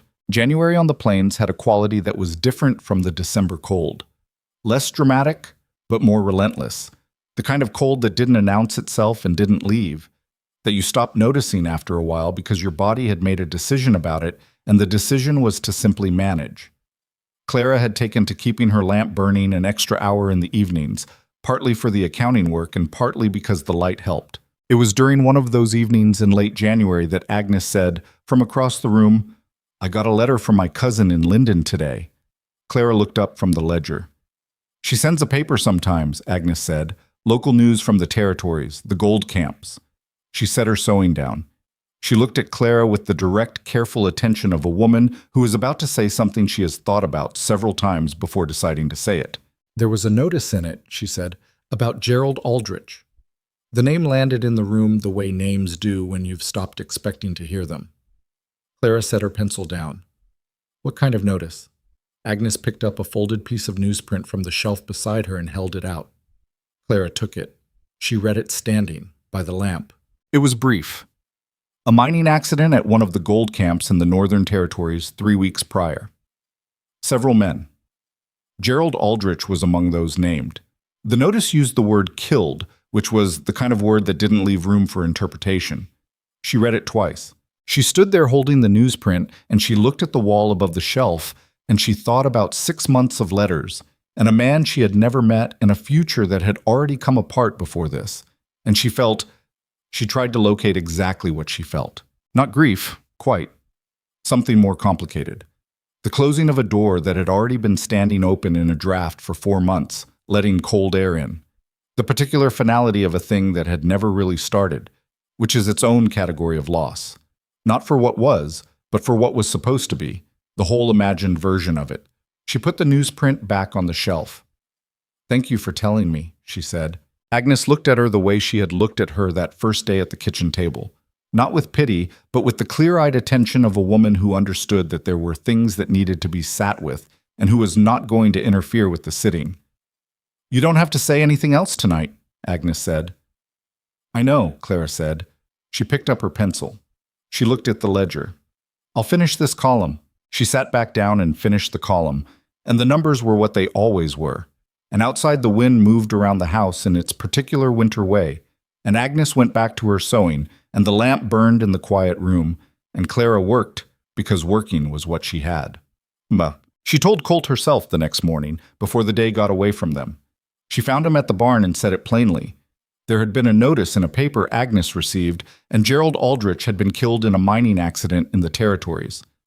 Colt heard it without looking away from her face. He was holding a length of rope he'd been working with, and he let it hang in his hands. He said, "I'm sorry." "You don't need to be," she said, and then, because that came out wrong, I appreciate it, but it's not. I hadn't met him. I had his letters. It's a different kind of thing." "It's still a thing," Colt said. She looked at him. He was watching her with an expression that was careful and direct at once, the combination she had come to think of as specifically his, the look that meant he was paying attention and not going to flinch at what he found. "Yes," she said. "It is." They stood in the barn door for a moment, the cold coming in from outside and the warmth of the horses behind them. "Are you all right?" he asked. It was a simple question. He asked it the way he did most things, without ornamentation, without an assumption about what the answer should be. She thought about whether she was all right. It was the kind of question that deserved an honest answer from someone who was asking honestly. "I don't know yet," she said. "I think so. I think mostly what I feel is that I'm free, in a way I wasn't yesterday, which is strange to feel when someone has died." He didn't tell her it wasn't strange. He just nodded, which was better. "You were never bound to him, really," he said. He saw to that. "No," she said. "But I was bound to the idea of him, the version of him in the letters." She looked out at the cold yard. "It's harder to let go of that, the idea, because you built it yourself." Colt was quiet for a moment. Then he said, "I know something about that." She looked at him. "The law," he said. "The idea of what I was going to do. It took a while to let go of that version of myself." He wound the rope in his hands, a slow, mechanical gesture. "Not because the ranch isn't good. It is. But the other version. You put work into imagining it. Takes a while to stop living in it part of the time." Clara looked at his hands on the rope, the quiet, purposeful motion of it. "Did you?" she asked. Let go of it? Mostly, he said. Some days more than others. She believed him because he said mostly instead of yes, which was the difference between an honest answer and a comfortable one. Thank you, she said, for telling me that. He looked at her directly. I'm not good at many things conversationally, he said, but I'm all right at telling the truth. I know, she said. She went back inside. He went back to the rope. And the morning moved on around them, indifferent to small revelations, the way mornings do. February brought the town's winter gathering, an annual event that Red Hollow organized with the particular determined cheerfulness of a community that had decided cold was not a reason to stop seeing each other. It was held at the Grange Hall, a wide, drafty building at the edge of town that served as every large gathering's home by default, and it involved a potluck supper, some dancing, and the general reshuffling of social positions that happens when people who see each other only from a distance are suddenly in the same room. Agnes went because she always went, and because not going would have been noticed and interpreted. Colt went because Agnes was going and someone needed to handle the buckboard. Clara went because Agnes asked her, in the way Agnes asked things, not as a question exactly, but as a statement with a pause at the end of it that left room for a response. She wore the good gray wool dress, mended and pressed, and she did her hair properly, which it deserved more often than she gave it. She was aware when they arrived of being looked at, not just the usual awareness, but something slightly different, a recalibration in the room that she could feel without being able to see it directly.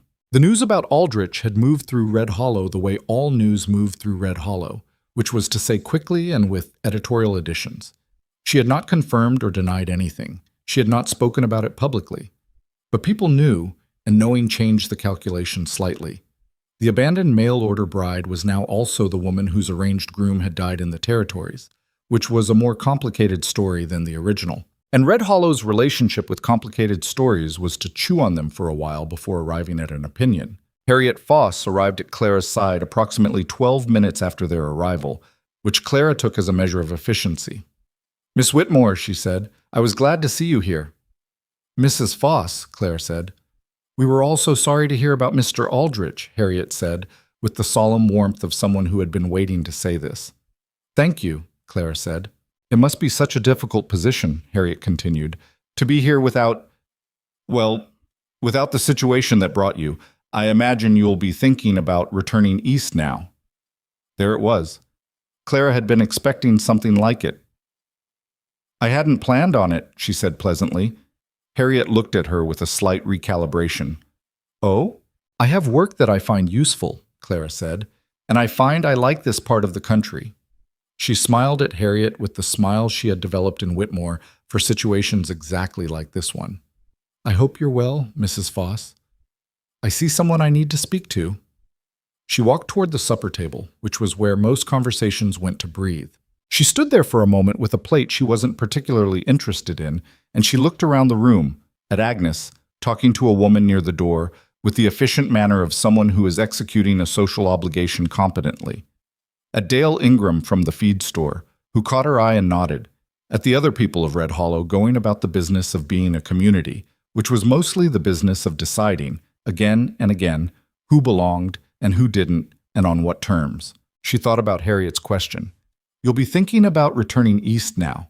And she realized, standing there at the supper table in the Grange Hall with her plate of food she didn't want, that she had already answered the question, not in words, but in the way you answer questions before you've acknowledged that you've been asked them. She had answered it in October when she'd walked into Agnes's kitchen and asked about the accounts. She had answered it in November when she'd organized the files, and in December when she'd drafted the letter that Colt hadn't argued with, and in January when she'd sat at the kitchen table and finished a column of numbers after reading a death notice for a man she'd never met. She was staying. She had been staying. She had just been politely waiting for herself to say so. She was thinking about this when Colt appeared beside her from whatever corner of the room he'd been occupying. He looked at the plate in her hands. Are you eating that or just holding it? He asked. I'm not sure yet, she said. He took a piece of bread from the table and ate it, which was the Colt Mercer approach to social gatherings, present, functional, and doing as little performance as possible. Harriet got to you, he said. It wasn't a question. She asked if I was planning to go back east, Clara said. What did you say? I said I hadn't planned on it. He looked at her sideways. And? And nothing, she said. That was all I said. He was quiet for a moment. Is it true? She looked at him. The room was noisy around them. Fiddle music starting up somewhere, people talking, the specific layered sound of a community that was glad to see itself. Yes, she said. It's true. He held her gaze for a moment that lasted long enough to matter. Then he looked away at the room, and she looked at the room too, and they stood side by side at the supper table without speaking, which was its own kind of conversation, one they had been having for months in the kitchen and the buckboard and the barn doorway, and which was, she suspected, rapidly approaching the moment where it would need to become something that had actual words. She wasn't afraid of that. She was not. She had decided somewhere in the last 4 months, a person who was afraid of the things that mattered. She was a person who sometimes needed to let things become clear before she spoke, and they were becoming clear, and she was letting them. Across the room, Agnes watched them from where she stood near the door, and she said something brief to the woman beside her and did not smile because Agnes Mercer never smiled about things before they were settled. But she had the expression of a person who has been watching something develop and has arrived at a reasonable estimate of how it ends. The fiddle got louder. Someone cleared a space for dancing. Red Hollow went about the business of being alive in winter. And Clara Whitmore stood at the supper table in her mended gray dress and held her plate and was where she was, which was the only place she had ever needed to be. The dancing started, and neither of them danced. That was not a decision they made together. It was simply what happened, the way certain things happen when two people are standing close enough to each other that the space between them has already made a choice, even if the people haven't caught up to it yet. Someone asked Clara, a young man from the feed store whose name she had learned and then temporarily misplaced, and she thanked him and said she wasn't dancing tonight, which was true in a way she couldn't have explained without saying more than she intended. Colt was not asked because men at these gatherings generally weren't, unless a woman took the initiative, and the women who might have taken the initiative with Colt Mercer had apparently read something in his posture that discouraged the attempt. They stood at the edge of the room and watched the dancing for a while, and then Agnes materialized beside them with the efficiency of a woman who had finished her social obligations and was ready to go home. "I've done enough of this," she said. "You've been here 40 minutes, Colt said. "I know," Agnes said. "I've done enough." They left before the second round of dancing started. Clara climbed up to the buckboard in the cold and the dark, and Colt climbed up the other side, and Agnes sat between them with her coat buttoned to the chin, and they rode back to the ranch in the particular silence of 3 people who have each had a full evening of their own and don't need to account for it out loud. At the ranch, Agnes went directly inside and directly to bed, which was also efficient. Clara was hanging her coat when she heard Colt at the door behind her. He had gone to settle the horse and must have come back sooner than she expected. She turned. He was standing in the doorway, not quite inside, one hand on the frame. He looked at her with the expression she had catalogued and recatalogued over the past 4 months, the one that meant he was thinking about something and had arrived at the point of either saying it or not. "I'll say good night," he said. "Good night, Colt," she said. He stood there for another moment, 2 seconds, maybe 3, and then he went out, and she heard his boots on the porch steps, and she stood in the hallway with her coat in her hands and felt the cold he'd let in from outside and thought, soon. Not as a hope exactly, as an assessment. She was not wrong. B. Ashworth's formal challenge to the Hargrove contract was filed with the district land office in the 3rd week of February, and for approximately 10 days nothing happened, which was the legal equivalent of a held breath.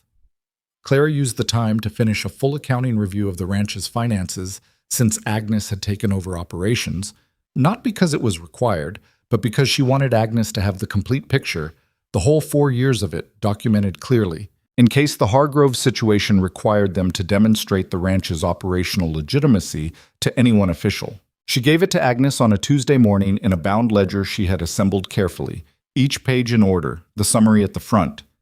Agnes held it for a moment before opening it. "This must have taken you weeks," she said. "It took the time it took," Clara said. Agnes opened to the summary page. She read it in the focused, unhurried way she read things that mattered. She turned to the 2nd page, and the 3rd.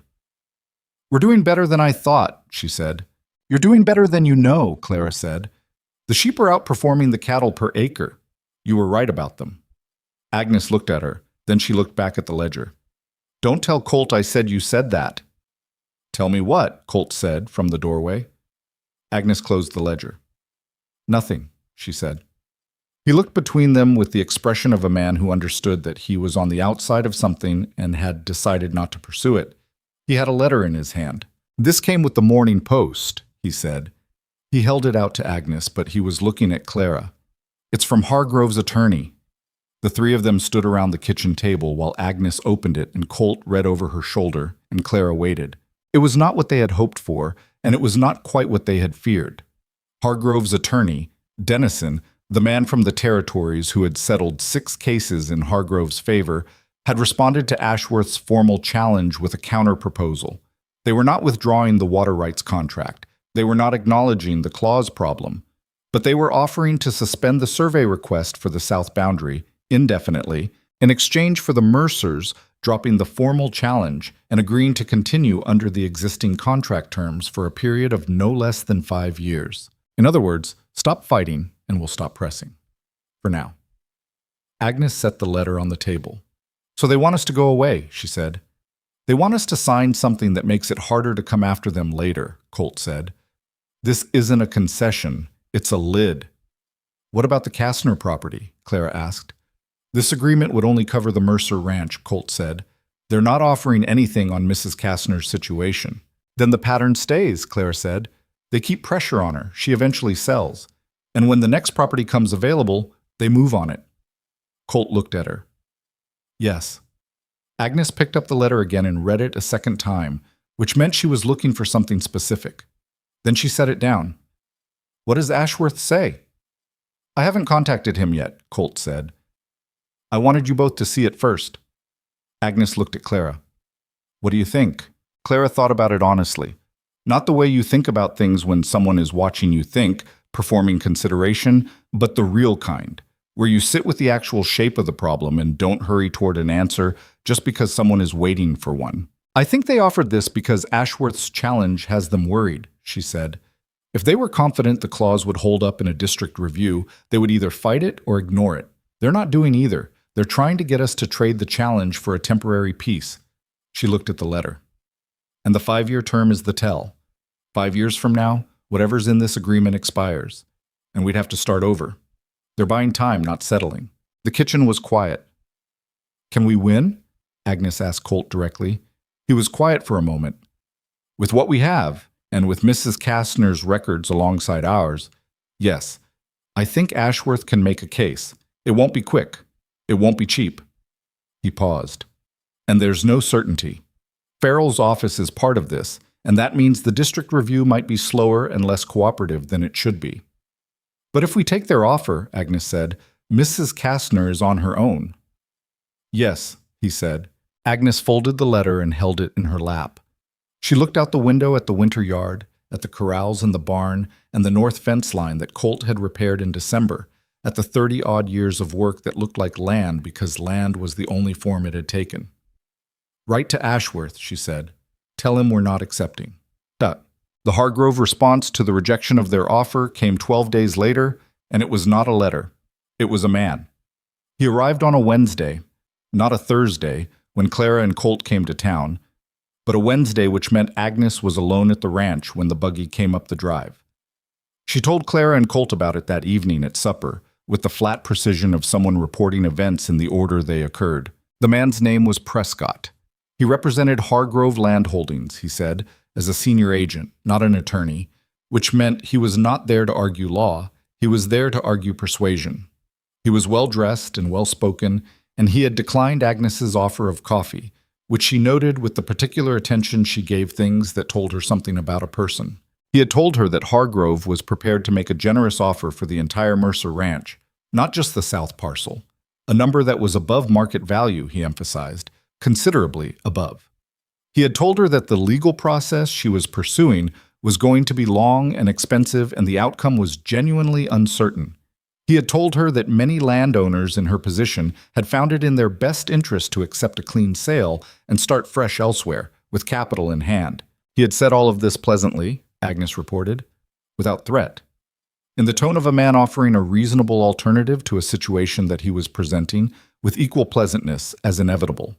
Agnes had thanked him for coming and told him the ranch was not for sale. He had left his card in case she changed her mind. Clara picked up the card from where Agnes had set it on the table. It was good quality cardstock. The name was engraved, not printed. "He'll come back," Colt said. "I know," Agnes said. "Or he'll send someone else."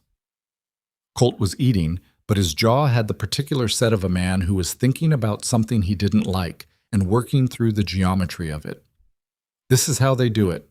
They go around the legal process and apply pressure directly. Most people, by this point, have already spent more on the fight than they want to, and the offer starts to look like relief. "Are we at that point?" Agnes asked him directly. Colt looked at her. No, Agnes agreed. "We're not." She ate for a moment. Then she said, "What worries me is Mrs. Kastner. If Prescott goes to her, he probably already has," Clara said quietly. Both of them looked at her. "The timing is deliberate," she said. "They rejected our challenge, then they send someone in person. If they're running the same play on Mrs. Kastner at the same time, they're trying to settle both situations while the pressure is highest." She looked at Colt. "Do you know if she's heard from them recently?" "I'll go see Dale Ingram tomorrow," he said. Dale Ingram confirmed it the next morning. A man matching Prescott's description had visited Mrs. Kastner's property the previous week. Her nephew hadn't been present, but Mrs. Kastner had written to him afterward, and the letter had frightened him, not because of what the man said, but because of how his aunt had sounded afterward. Less certain, more tired.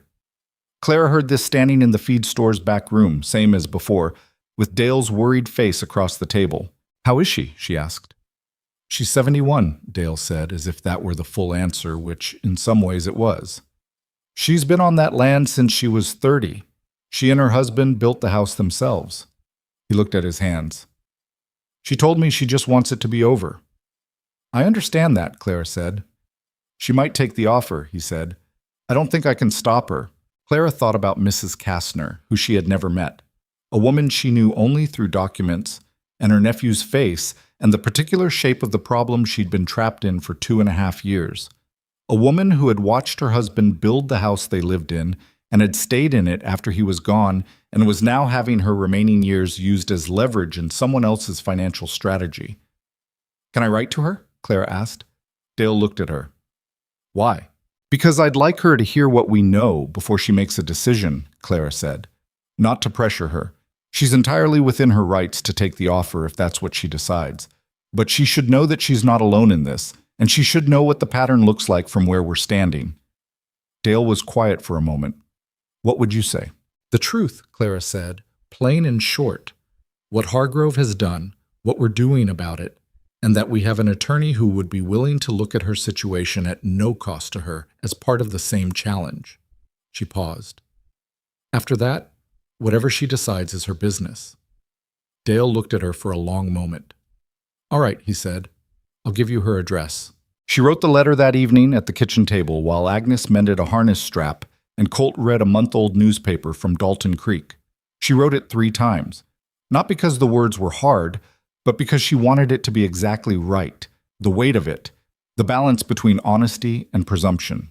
She was asking nothing and offering something, and she needed Mrs. Kastner to feel the difference between those two things clearly on the page. When she had the version she was satisfied with, she read it once more and set it down. Colt looked up from his newspaper. "Done." "Yes." "Can I read it?" She slid it across the table. He read it without moving, without expression, the way he read things that mattered. When he finished, he slid it back. "That's a good letter," he said. "It's honest," she said. "Same thing sometimes," he said, and went back to his newspaper. Agnes didn't look up from the harness strap, but something in her posture changed, a slight settling, as if a question she hadn't asked aloud had just been answered. March came in with the particular ambiguity of early plain spring. Not warm, not quite winter, the kind of weather that can't fully commit to being either one. The mud season started, which made the buckboard trips to town heavier work for the horse and produced a state of general grayness that tested everyone's patience differently. Agnes became busier, which was her response to most things.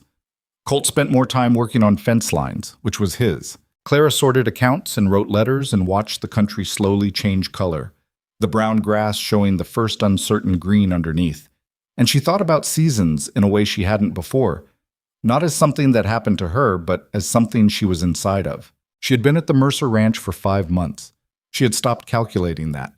She just knew it the way you know things that have stopped being a tally and started being a fact.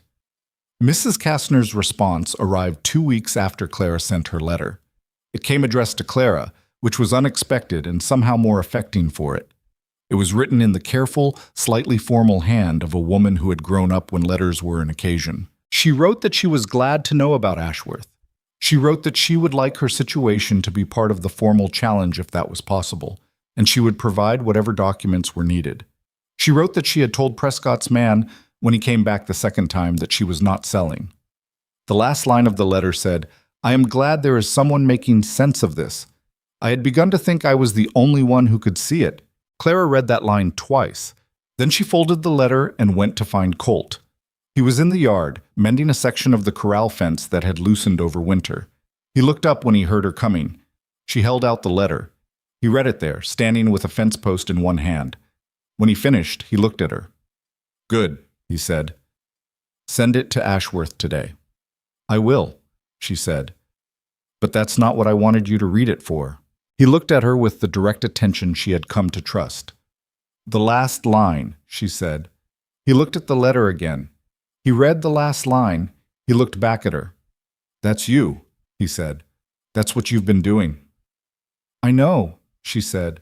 "I just wanted someone else to see it." He looked at her for a moment that had a particular quality to it, the kind that settles somewhere in the chest and stays there. "I've seen it," he said, "for a while." She took the letter back. She folded it carefully and put it in her pocket. She said, "Thank you," and went back inside.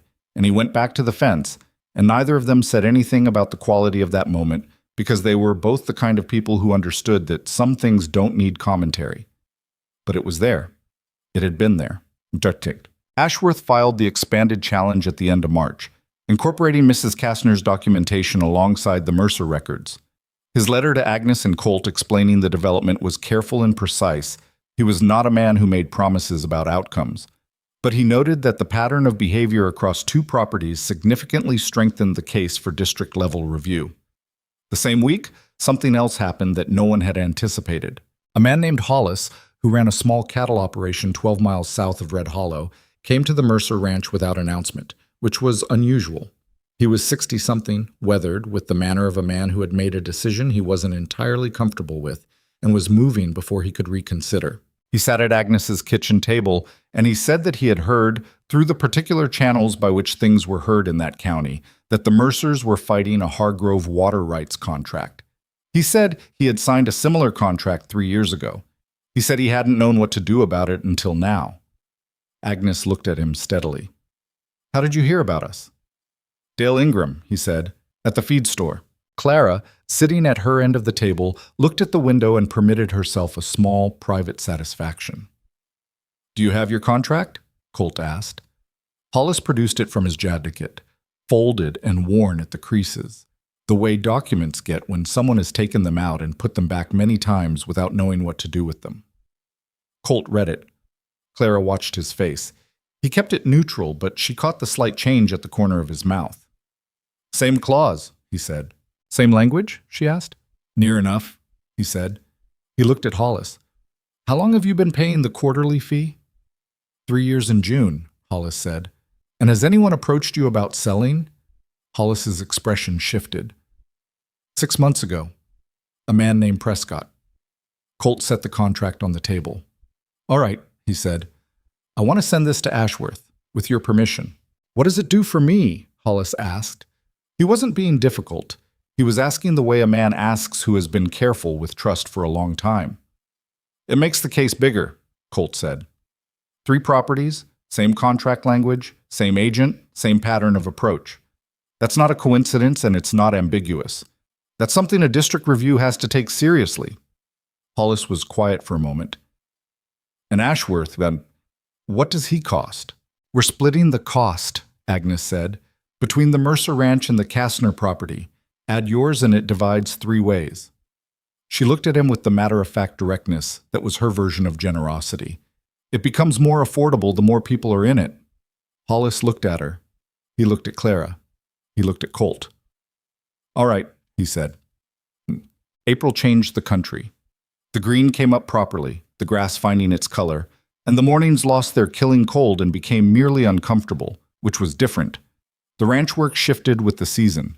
More outside work, more movement, the particular energy of a property coming out of winter hibernation and taking stock of what needed doing. Clara's work shifted with it. The spring boarding contracts needed reviewing, the livestock projections needed updating for the new season, and there was the ongoing correspondence with Ashworth, which had become a regular part of the weekly rhythm.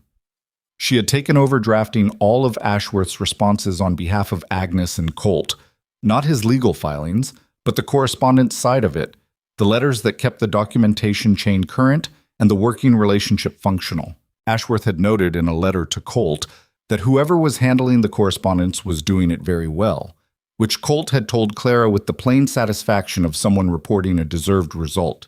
She had been thinking since March about what came next, not in the anxious way she had thought about futures before, the Whitmore arithmetic of her age and her options and what the clock was doing, more the way you think about a road when you've been on it long enough to trust your legs. She was staying. She knew that. The question of what staying looked like, the formal version of it, the version that had a shape and a name, was the question that had been living under everything else for a while now. And she was not going to be the one to raise it, because she was many things, but she was not the kind of person who forced a conversation before the other person was ready for it. But she was also not, she had decided, going to pretend indefinitely. The moment when it came was not one she had planned for. That was probably appropriate. It was a Saturday, late April, one of the first genuinely warm days, and she was sitting on the porch steps in the afternoon with the boarding contract she was reviewing spread on the step beside her. Colt came around the side of the house from the north pasture, coat off, sleeves rolled, the look of someone who had been doing physical work and didn't mind it. He stopped when he saw her. He came and sat on the step below her, which put him roughly at her level, and he looked out at the yard. "Good day," he said. "It is," she said. They sat in the warmth for a while. Clara worked through a contract. Colt did nothing, which for him was unusual enough that she noticed it. After a while, he said, "I want to ask you something."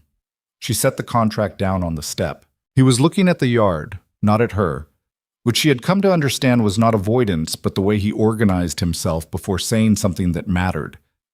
He looked at things in the middle distance when he was gathering words. "When Aldrich sent for you," he said, "what was it you were actually hoping for?" She thought about the question. It deserved honesty. "I was hoping for a fair arrangement," she said, "someone who would see me practically, who needed someone capable and was willing to offer something real in return." She paused. I wasn't expecting anything romantic. I'd stopped expecting that." "Why?" "Because the men in Whitmore who were interested in me were interested in someone who would stay small," she said, "and I had no talent for that." He nodded slowly. "That's not what Aldrich sent for, though. The letters weren't practical." "No," she said. "They weren't. That's what I got wrong." She looked at the yard. "I confused honesty of tone for honesty of character. They're not the same." "No," he said. "They're not." Silence. The yard was quiet in the afternoon warmth, the sound of the horses in the pasture, distant and easy. "I'm going to ask you something," he said, "and I'd like you to answer it honestly, even if the answer is something I won't be glad to hear." She looked at him then. He turned and looked at her at the same moment, which meant they were looking at each other directly, which was where they had been heading for some time. "Ask," she said. "Is what's between us something you want?" he said. "Not the arrangement, not the work or the situation. The thing that's been... I want to know if it's what I think it is. From your side." It was, she thought, the most honest question anyone had ever asked her. It was the question that didn't allow for the performance of an answer, only the actual one. "Yes," she said. He held her gaze. "You're sure?" "I'm not impulsive," she said. I've been sure for a while. He looked at her for a long moment. Then he said, I'm not good at... and stopped. I know, she said. Neither am I. I don't mean I won't try, he said. I know that too, she said. He reached out then and took her hand, not dramatically, not with any of the gestures she might have imagined in the version of her life she'd had before. Just a practical, deliberate taking, his hand around hers, warm from the work he'd been doing, and they sat on the porch steps in the April afternoon while the horses grazed in the distance, and the contract sat untouched on the step beside her. I should have asked sooner, he said, after a while. You asked when you were ready, she said. That's when to ask? He said nothing, but he kept hold of her hand and she let him, and the afternoon moved around them at its own pace, indifferent and unhurried, the way good things sometimes get to happen when you've stopped running from them. Agnes appeared in the doorway behind them approximately 20 minutes later, looked at the situation with the expression of a woman who has been expecting something for some time and is satisfied to have it confirmed, and said, Supper in an hour, and went back inside without another word. Colt looked at Clara. Clara looked at him. She knew, Clara said. Agnes always knows, he said. She just waits for everyone else to catch up. Clara looked back at the yard, at the spring green pasture and the horses and the sky going to its late afternoon color. She thought about October and a broken trunk and a crowd that watched and a man who picked up a shoe without making anything of it. She thought about the distance between that afternoon and this one, not in miles, but in the particular kind of distance that is made of work and honesty and time. She thought, this is what building something looks like. It doesn't look like anything from the outside. You only see it when you're in it. She held his hand and sat in the warmth and let the afternoon be what it was. The supper Agnes made that evening was the same as any other supper. Salt pork, potatoes, bread she had baked that morning. And nobody said anything about the porch, and nobody needed to. That was the particular grace of living with people who understood that some things didn't require announcement to be real. What was real was real. It had been real for a while. The porch steps and the held hand were just the moment it stopped being a private understanding and became a shared one. Clara ate her supper and washed her plate and went to her room and lay on her bed in the dark for a while. Not sleeping, just being still with the day. She thought about her mother in Whitmore, who would have opinions about this. She thought about her cousin Ellie, who would have warmer ones. She thought about the life she had imagined when she boarded the stage in Dalton Creek 7 months ago, the tidy, practical arrangement she had been traveling toward. And she thought about the life that had actually happened instead, which was messier and harder and had required considerably more of her than she had budgeted for, and which was, she concluded somewhere around midnight, better in every way that counted. She slept well, which was the body's honest assessment. May arrived, and with it the district land office's formal acknowledgement that the Hargrove challenge had been accepted for review. Ashworth's letter explaining this was, by his standards, almost enthusiastic. He noted that the inclusion of 3 properties with matching contract language had made the pattern impossible to characterize as isolated irregularity, which was the legal version of they have a problem. Colt read the letter at breakfast and said, Good, which was also his version of enthusiasm. Agnes said, How long until the review is complete? Ashworth says 6 to 10 weeks, Colt said, depending on how Farrell's office responds. And Commissioner Farrell, Claire asked, is he going to cooperate? Colt looked at her over the letter. Probably not willingly. But Ashworth has already filed a copy of his challenge with the Territorial Attorney General's office as well, Colt said. As a courtesy, he said in his letter, which means Farrell knows that someone above him is aware this case exists. Clara thought about that. So Farrell can't make it disappear. Not easily, Colt said. Not without it looking like exactly what it would be. Agnes refilled her coffee and sat back down. Then we wait. We wait, Colt agreed. Waiting, for people who worked with their hands and their heads, was its own kind of labor. Clara continued the accounts, continued the correspondence, continued the Thursday trips to town that had become a fixed point in her week. The Hargrove situation had changed the quality of those trips. She was aware of being looked at differently now, in the way that Red Hollow looked at people who were involved in something larger than the usual run of things. Dewey at the general store asked once, carefully, how the legal matter was going, and she told him plainly that it was proceeding, and he nodded as if this were personally satisfying to him, which she found unexpectedly touching. Even Harriet Foss had reorganized around the situation. Harriet had a complicated relationship with disruption. She disapproved of it in principle, but she also understood at some level that Hargrove's behavior was the kind of thing that could come for anyone's property, including her husband's land office. And this had produced in her a cautious, private sympathy that she expressed by not saying anything negative about Clara for several weeks running, which in Harriet's vocabulary was essentially an endorsement. The change in her relationship with Colt was visible enough that the town noticed it, though neither of them had said anything publicly. There was nothing theatrical about it. They were not demonstrative people, and Red Hollow was not a place that required performance. But they rode to town together differently than they had in October, and stood differently at the general store counter. And when Colt said something and Clara responded, there was a quality to the exchange that people in small towns recognize without being told, because small towns have been reading that particular quality for as long as there have been people in them. Harriet Foss saw it the second Thursday in May and said nothing, which was its own kind of verdict. Dale Ingram saw it and smiled briefly when he thought neither of them was looking, which was not quite accurate. The rest of Red Hollow saw it and filed it away and waited, in the way small towns wait for the next installment of the things that are happening, which is to say, with patience they would have denied having if you'd mentioned it. Ashworth's first substantive report on the district review arrived in the third week of May, and it contained something none of them had anticipated. The review, he wrote, had surfaced additional contracts. Not one. Four more properties across the county with identical or near-identical water rights clause language, all managed through Hargrove Land Holdings, all subject to the quarterly fee, all approached by the same agent, Prescott, or in two cases a man named Carver who appeared to work in parallel, about potential sale within 18 months of signing. Of those four, two had already sold, at the same pattern of suppressed value they had seen with the Lund property. The remaining two were still active, 7 properties in total, including the Mercers, Mrs. Kastner, and Hollis. 7 separate instances of the same scheme, run with careful spacing across 4 years, under the apparent facilitation of Commissioner Farrell's office, which had approved all boundary resurveys connected to Hargrove without documented review. The Territorial Attorney General's office, which Ashworth had notified as a courtesy, had now expressed more than courtesy. They had opened a separate inquiry. Colt read the letter twice and set it on the table. The kitchen was very quiet. "It's bigger than we thought," Agnes said. "Much bigger," Colt said. "The 2 who haven't sold yet," Clara said. "Do we know who they are?"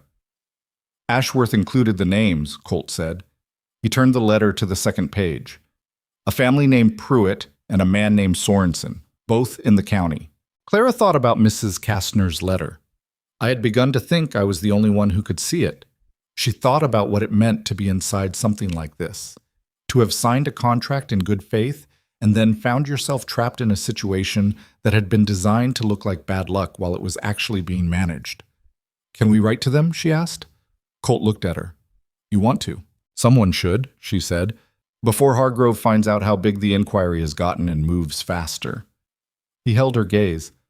"I'll get you the addresses." She wrote to the Pruitt family and to Sorensen that evening, the same approach she had used with Mrs. Kastner. Plain, factual, no pressure, just the shape of what was happening and the information that they were not alone in it and that there was an attorney already in the field.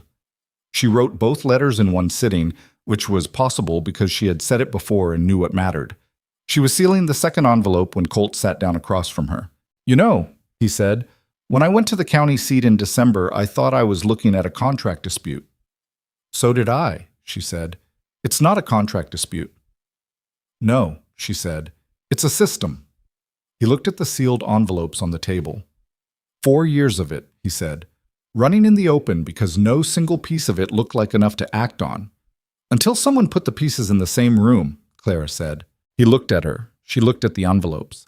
She was thinking about her father's business, about the payment terms that had been changed without notice, about the moment she had laid all the documents side by side on the store counter and her father had looked at them and said quietly, "I didn't see it."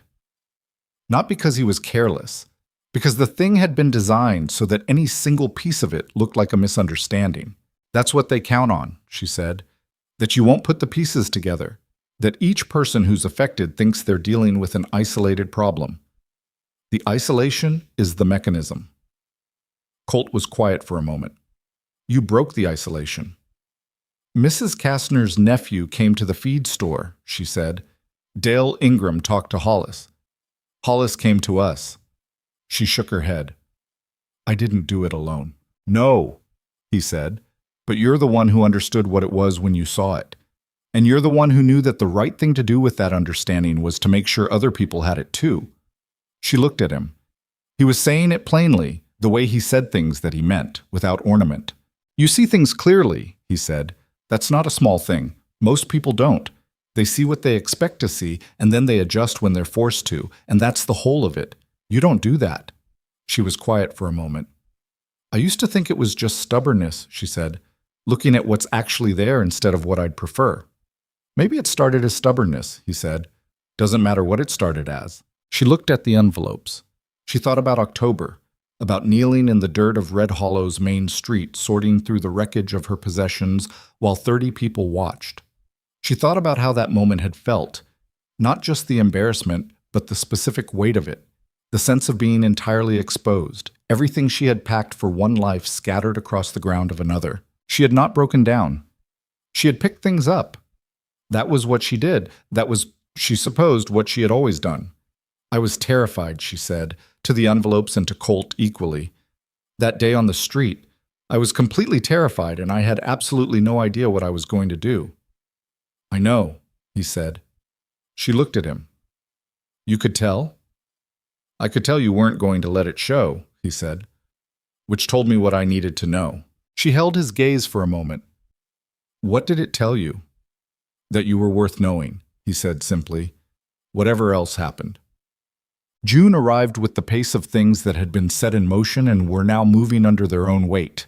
Ashworth filed the consolidated challenge covering all 7 properties. The Territorial Attorney General's inquiry into Commissioner Farrell's office became, in the second week of June, something that the Dalton Creek Courier ran a brief article about, which was how it entered the public record and stopped being something that could be quietly resolved.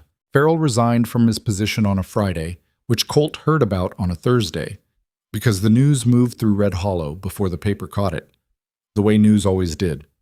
And he told Agnes and Clara at supper that evening with the expression of a man who is not going to celebrate something prematurely, but who is allowing himself privately to consider it meaningful. What does it mean for the review? Clara asked. The review continues under the acting commissioner, Colt said. Ashworth thinks the change actually speeds things up. The new person has no relationship with Hargrove and no interest in protecting the old decisions. And Hargrove itself?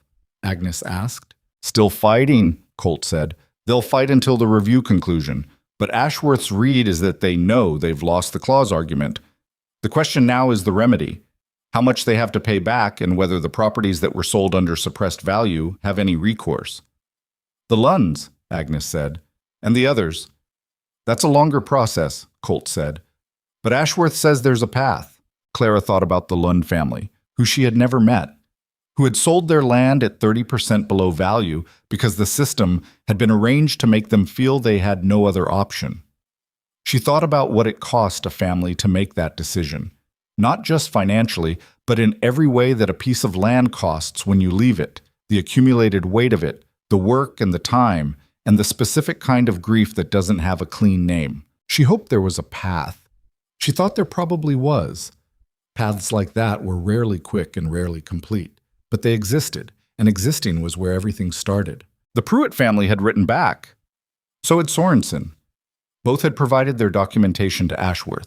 The consolidated case was now, by Ashworth's own assessment, one of the more clearly documented examples of systematic land fraud he had seen in 12 years of territorial practice, which was the kind of sentence that was not good news for Hargrove Land Holdings and their attorney Dennison. Dennison, it emerged in the third week of June, had quietly withdrawn from representing Hargrove.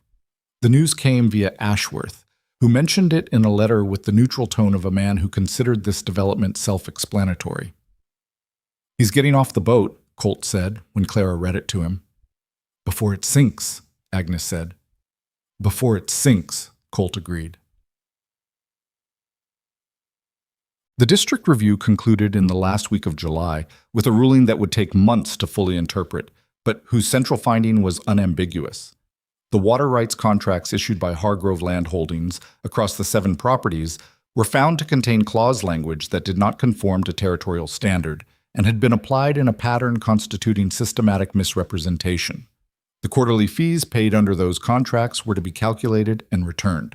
The boundary resurveys that had been processed through Farrell's office were invalidated pending independent review. The 2 active cases, the Pruitt family and Sorensen, were dismissed entirely. Clara read Ashworth's summary of the ruling at the kitchen table on a Wednesday morning, which was the wrong day of the week for significant news, but the right day for it to arrive. Agnes was standing at the stove. She did not turn around while Clara read. When Clara finished, Agnes said, "Read me the part about the fees." Clara read it. Agnes was quiet. Then she said, "That's what we paid them." "Plus what Mrs. Kastner paid," Clara said, "and Hollis and the others." Agnes turned from the stove. She looked at Clara with the particular expression she had that meant something was happening in her that she was not going to put on her face. She looked like that for a moment. Then she went back to the stove. "All right," she said. It was the most Agnes Mercer thing she could have said, and Clara felt it in her chest. Colt came in from the barn an hour later, mud on his boots despite the summer dryness, which meant he had been working in the north pasture where the spring had created a permanent soft patch. Clara handed him Ashworth's letter without speaking. He sat down and read it. She watched him read it, the stillness in his face, the slight movement at the jaw when he reached the central finding, the way he went back to the beginning and read certain sections again. He set the letter on the table. He looked at it for a moment. Then he looked at Clara. "You found a ledger entry for a water rights fee and brought it to Agnes," he said. "That's where this started." "That's where this started," she agreed. He said nothing else. But he reached across the table and took her hand right there, in the middle of the morning, which was not their usual register, and she held his hand and they sat with the quiet fact of it for a while. Agnes came and put coffee in front of both of them. She didn't say anything. She sat down and drank her own coffee and looked at Ashworth's letter. And the 3 of them were in the kitchen together in the July morning, and what needed to be said had mostly been said, and what hadn't been said was understood, which was probably the better of the 2 arrangements. The response from the county on the fee repayments came in September, timed with the kind of bureaucratic indifference to human urgency that Clara had come to expect and no longer took personally. The amounts were not enormous, but they were real. Agnes received her calculation and looked at it with the face she used for numbers that mattered, and said, "That covers the barn roof repair." "And the south fence," Colt said. "And the south fence," Agnes agreed. Mrs. Kastner's nephew wrote to Clara when his aunt received her repayment.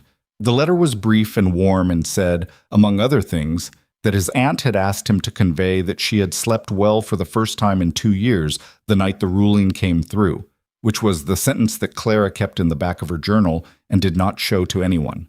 Hollis stopped by the ranch in October, almost exactly a year after Clara had arrived in Red Hollow, to say that he had renegotiated his supply contract, the one with the unfair billing structure that Clara had identified in Agnes's accounts a lifetime ago. He was gruff and plain-spoken, and he sat at the kitchen table and drank Agnes's coffee and said, without particular emphasis, that he was glad the Mercer operation was run by people who knew what they were doing. Agnes received this without visible reaction. Colt said, "Clara found the billing issue." Hollis looked at Clara. "That's so." "The numbers were there," Clara said. "Someone just needed to look at them." Hollis nodded slowly, in the way of a man who has revised his thinking about something and is acknowledging it to himself as much as anyone else. He finished his coffee and said he'd be heading out, and he went. After the sound of his horse had faded, Agnes said, "He'll tell people." "He already has," Colt said. "Dale Ingram told me Hollis has been sending 2 ranching families in the South County to look at their water contracts." Clara looked at the table. "Good," she said. "There's a woman," Colt said, "name of Brower. She's got a property south of Hollis. She's been in a dispute with a land agent over an access agreement for about 18 months. Her son talked to Dale. I told Dale to give him our address." Clara looked at him. "You told Dale to—" "You'll want to see the agreement when they write," Colt said, with the expression of someone who has made a decision and expects it to be confirmed rather than questioned. She looked at him for a moment. Then she said, "Yes, I will." Agnes was watching them both with the expression she had been wearing for several months now. Not satisfaction, quite, because Agnes was not a woman who wore satisfaction, but the look of someone whose assessment of a situation has been consistently correct and who does not feel the need to mention this.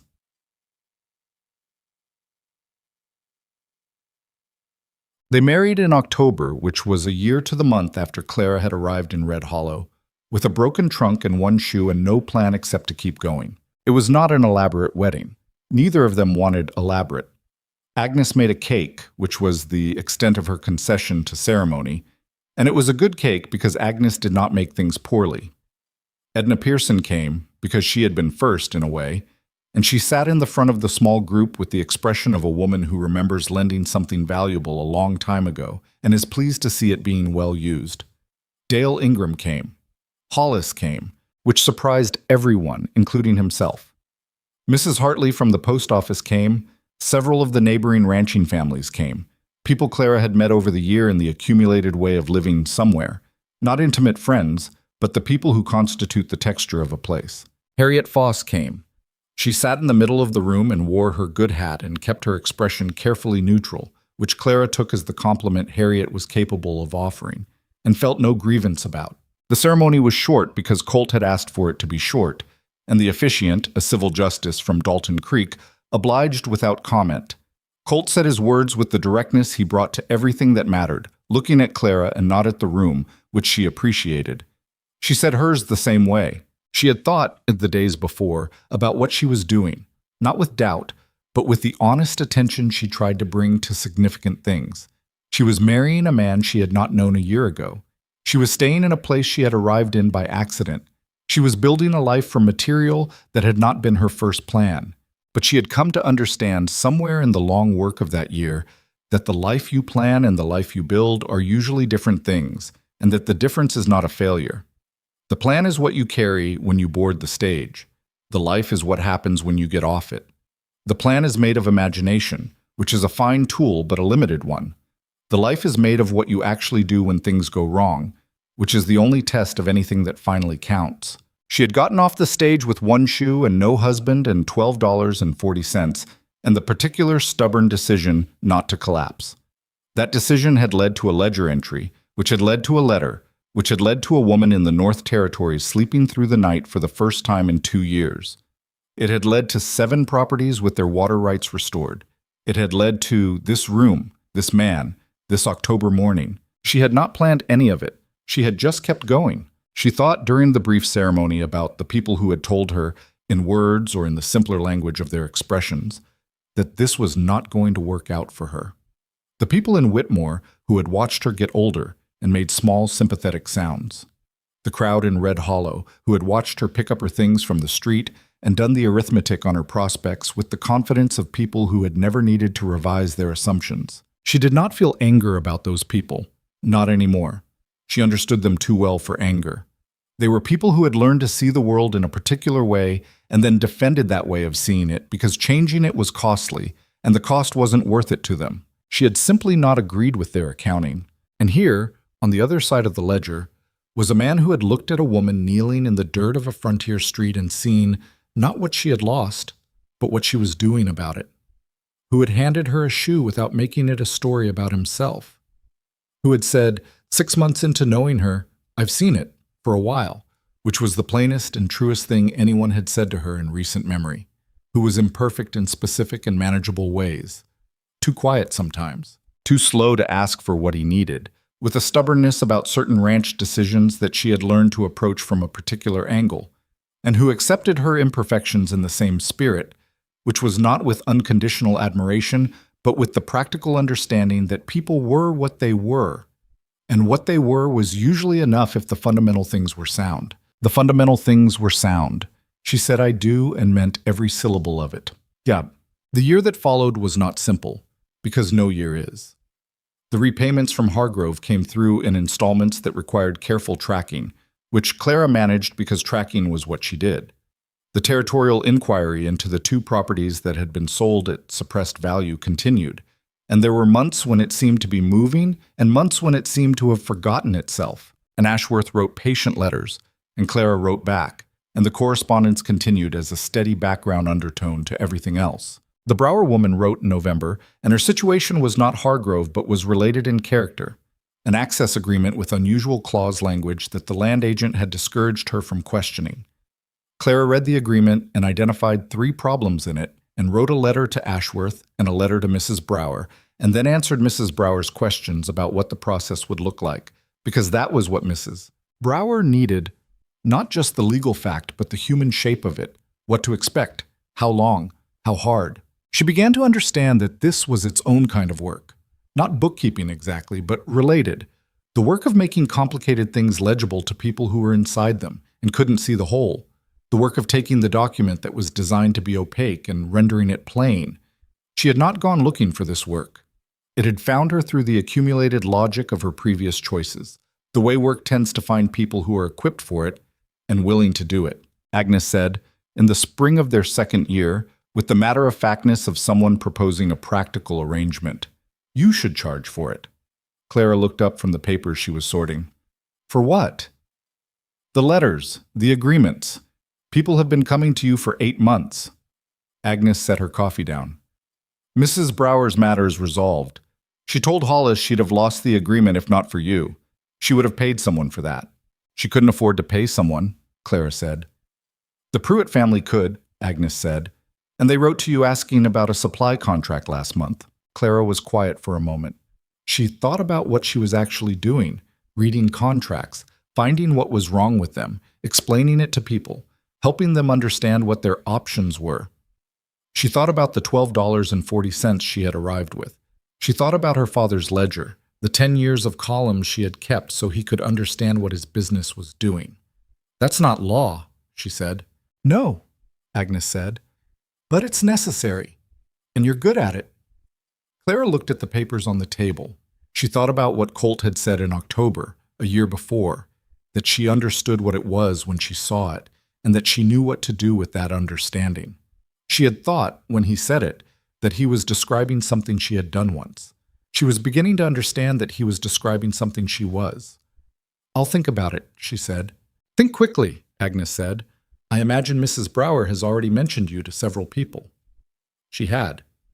Clara found out the following week when a letter arrived from a ranching family 3 counties over who had heard, through a chain of people she could just barely trace, that there was a woman in Red Hollow who could read the kind of contract that land agents didn't want you to understand. She read the letter twice. She wrote back the same day. Colt found out about it the way he found out about most things Clara did. Not because she told him dramatically, but because the evidence accumulated and he put it together. He came in from the pasture one evening in April to find her at the kitchen table with 3 separate agreements laid out, and a letter half-written at her elbow, and a look on her face that he recognized as the one she wore when she was somewhere in the middle of a problem. He poured himself water. He looked at the table. How many is that? He asked. This week? In general. She thought about it. 12 in the last 2 months, 8 resolved, 4 ongoing. He sat down across from her. Are you charging? I started charging in March, she said. Agnes said I should. Agnes is right, he said. She looked at him. You're not surprised? No. He looked at the papers. I watched you read the Hargrove contract the first time. I knew what you were going to do before you did. She wasn't sure that was true, but she didn't argue with it. It's not what I planned, she said. No, he said. It's what you're actually doing. That's different. She thought about that. Does it bother you? He looked at her directly. Why would it bother me? It takes time, she said. And it brings other people's problems into the house. Their problems needed someone who could read them, he said. They found someone. He picked up one of the agreements on the table, not to read it, just to look at the kind of thing it was. You're not doing it for charity either. You're doing it because it's worth doing and because you're good at it. He set it down. The only question is whether it makes you want to or whether it's beginning to feel like too much. She looked at the agreements on the table. She thought about Mrs. Brower's letter, the one that said the access dispute was resolved and her family could plant the North Field this spring for the first time in 2 years. She thought about the specific sensation of reading a document and seeing exactly where the wrong thing was hiding, the way you feel a note land correctly when something has been out of tune. "It doesn't feel like too much," she said. "Then it's not too much," he said, and got up and started on supper, which was his rotation that week. And the kitchen became warm with the smell of it, and Clara went back to her papers, and outside the April evening settled over the ranch with the particular quality of late spring, the horses audible from the pasture, the wind low and intermittent, the light going to its long horizontal version before it finally let go of the day. 2 years after the district ruling on the Hargrove contracts, the territorial inquiry into the suppressed value sales reached its conclusion. It was not a complete victory. It never was, in matters that had moved through multiple legal stages and several years of accumulated paperwork. But the Lund family received a partial compensation payment that acknowledged the gap between what their land had been worth and what they had been maneuvered into accepting for it. The other family received a smaller acknowledgement, less complete, but real. Hargrove Land Holdings ceased operation in the territories in the fall of that year. There was no announcement. The company simply stopped filing documents and stopped appearing in the records, which was how certain kinds of institutions end, not with drama, but with a gradual, deliberate absence.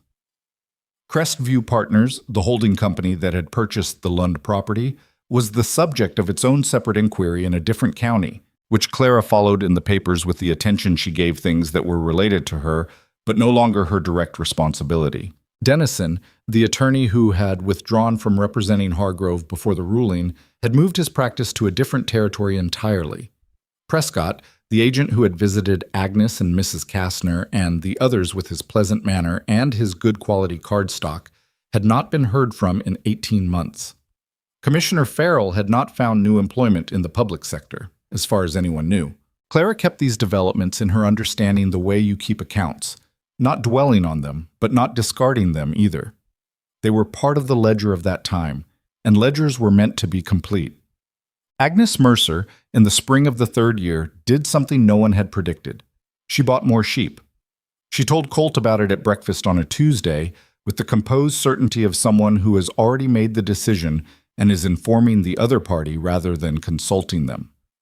She had bought 12 additional animals from a seller in the South County, who would deliver them the following week. Colt looked at her for a long moment.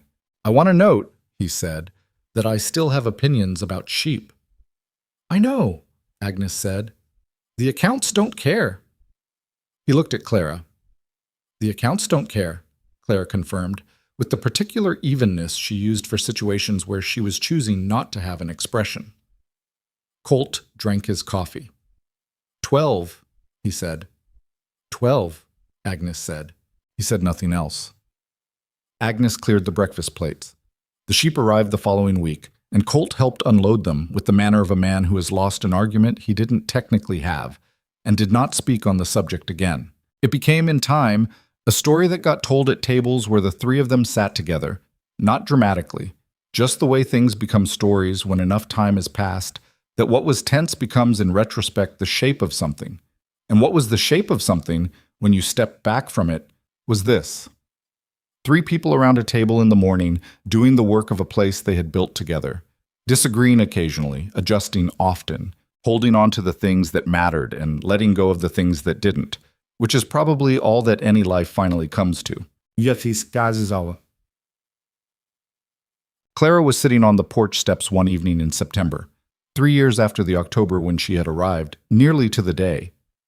And she was looking at the country in the way she had learned to look at it, which was without projection, without the overlay of what she had expected or feared, just the thing itself, the grass and the sky and the corrals and the south fence and the barn that had been re-roofed in the first winter and was still sound, and the pasture where the horses moved with the unhurried confidence of animals that have adequate food and water and shelter and know it.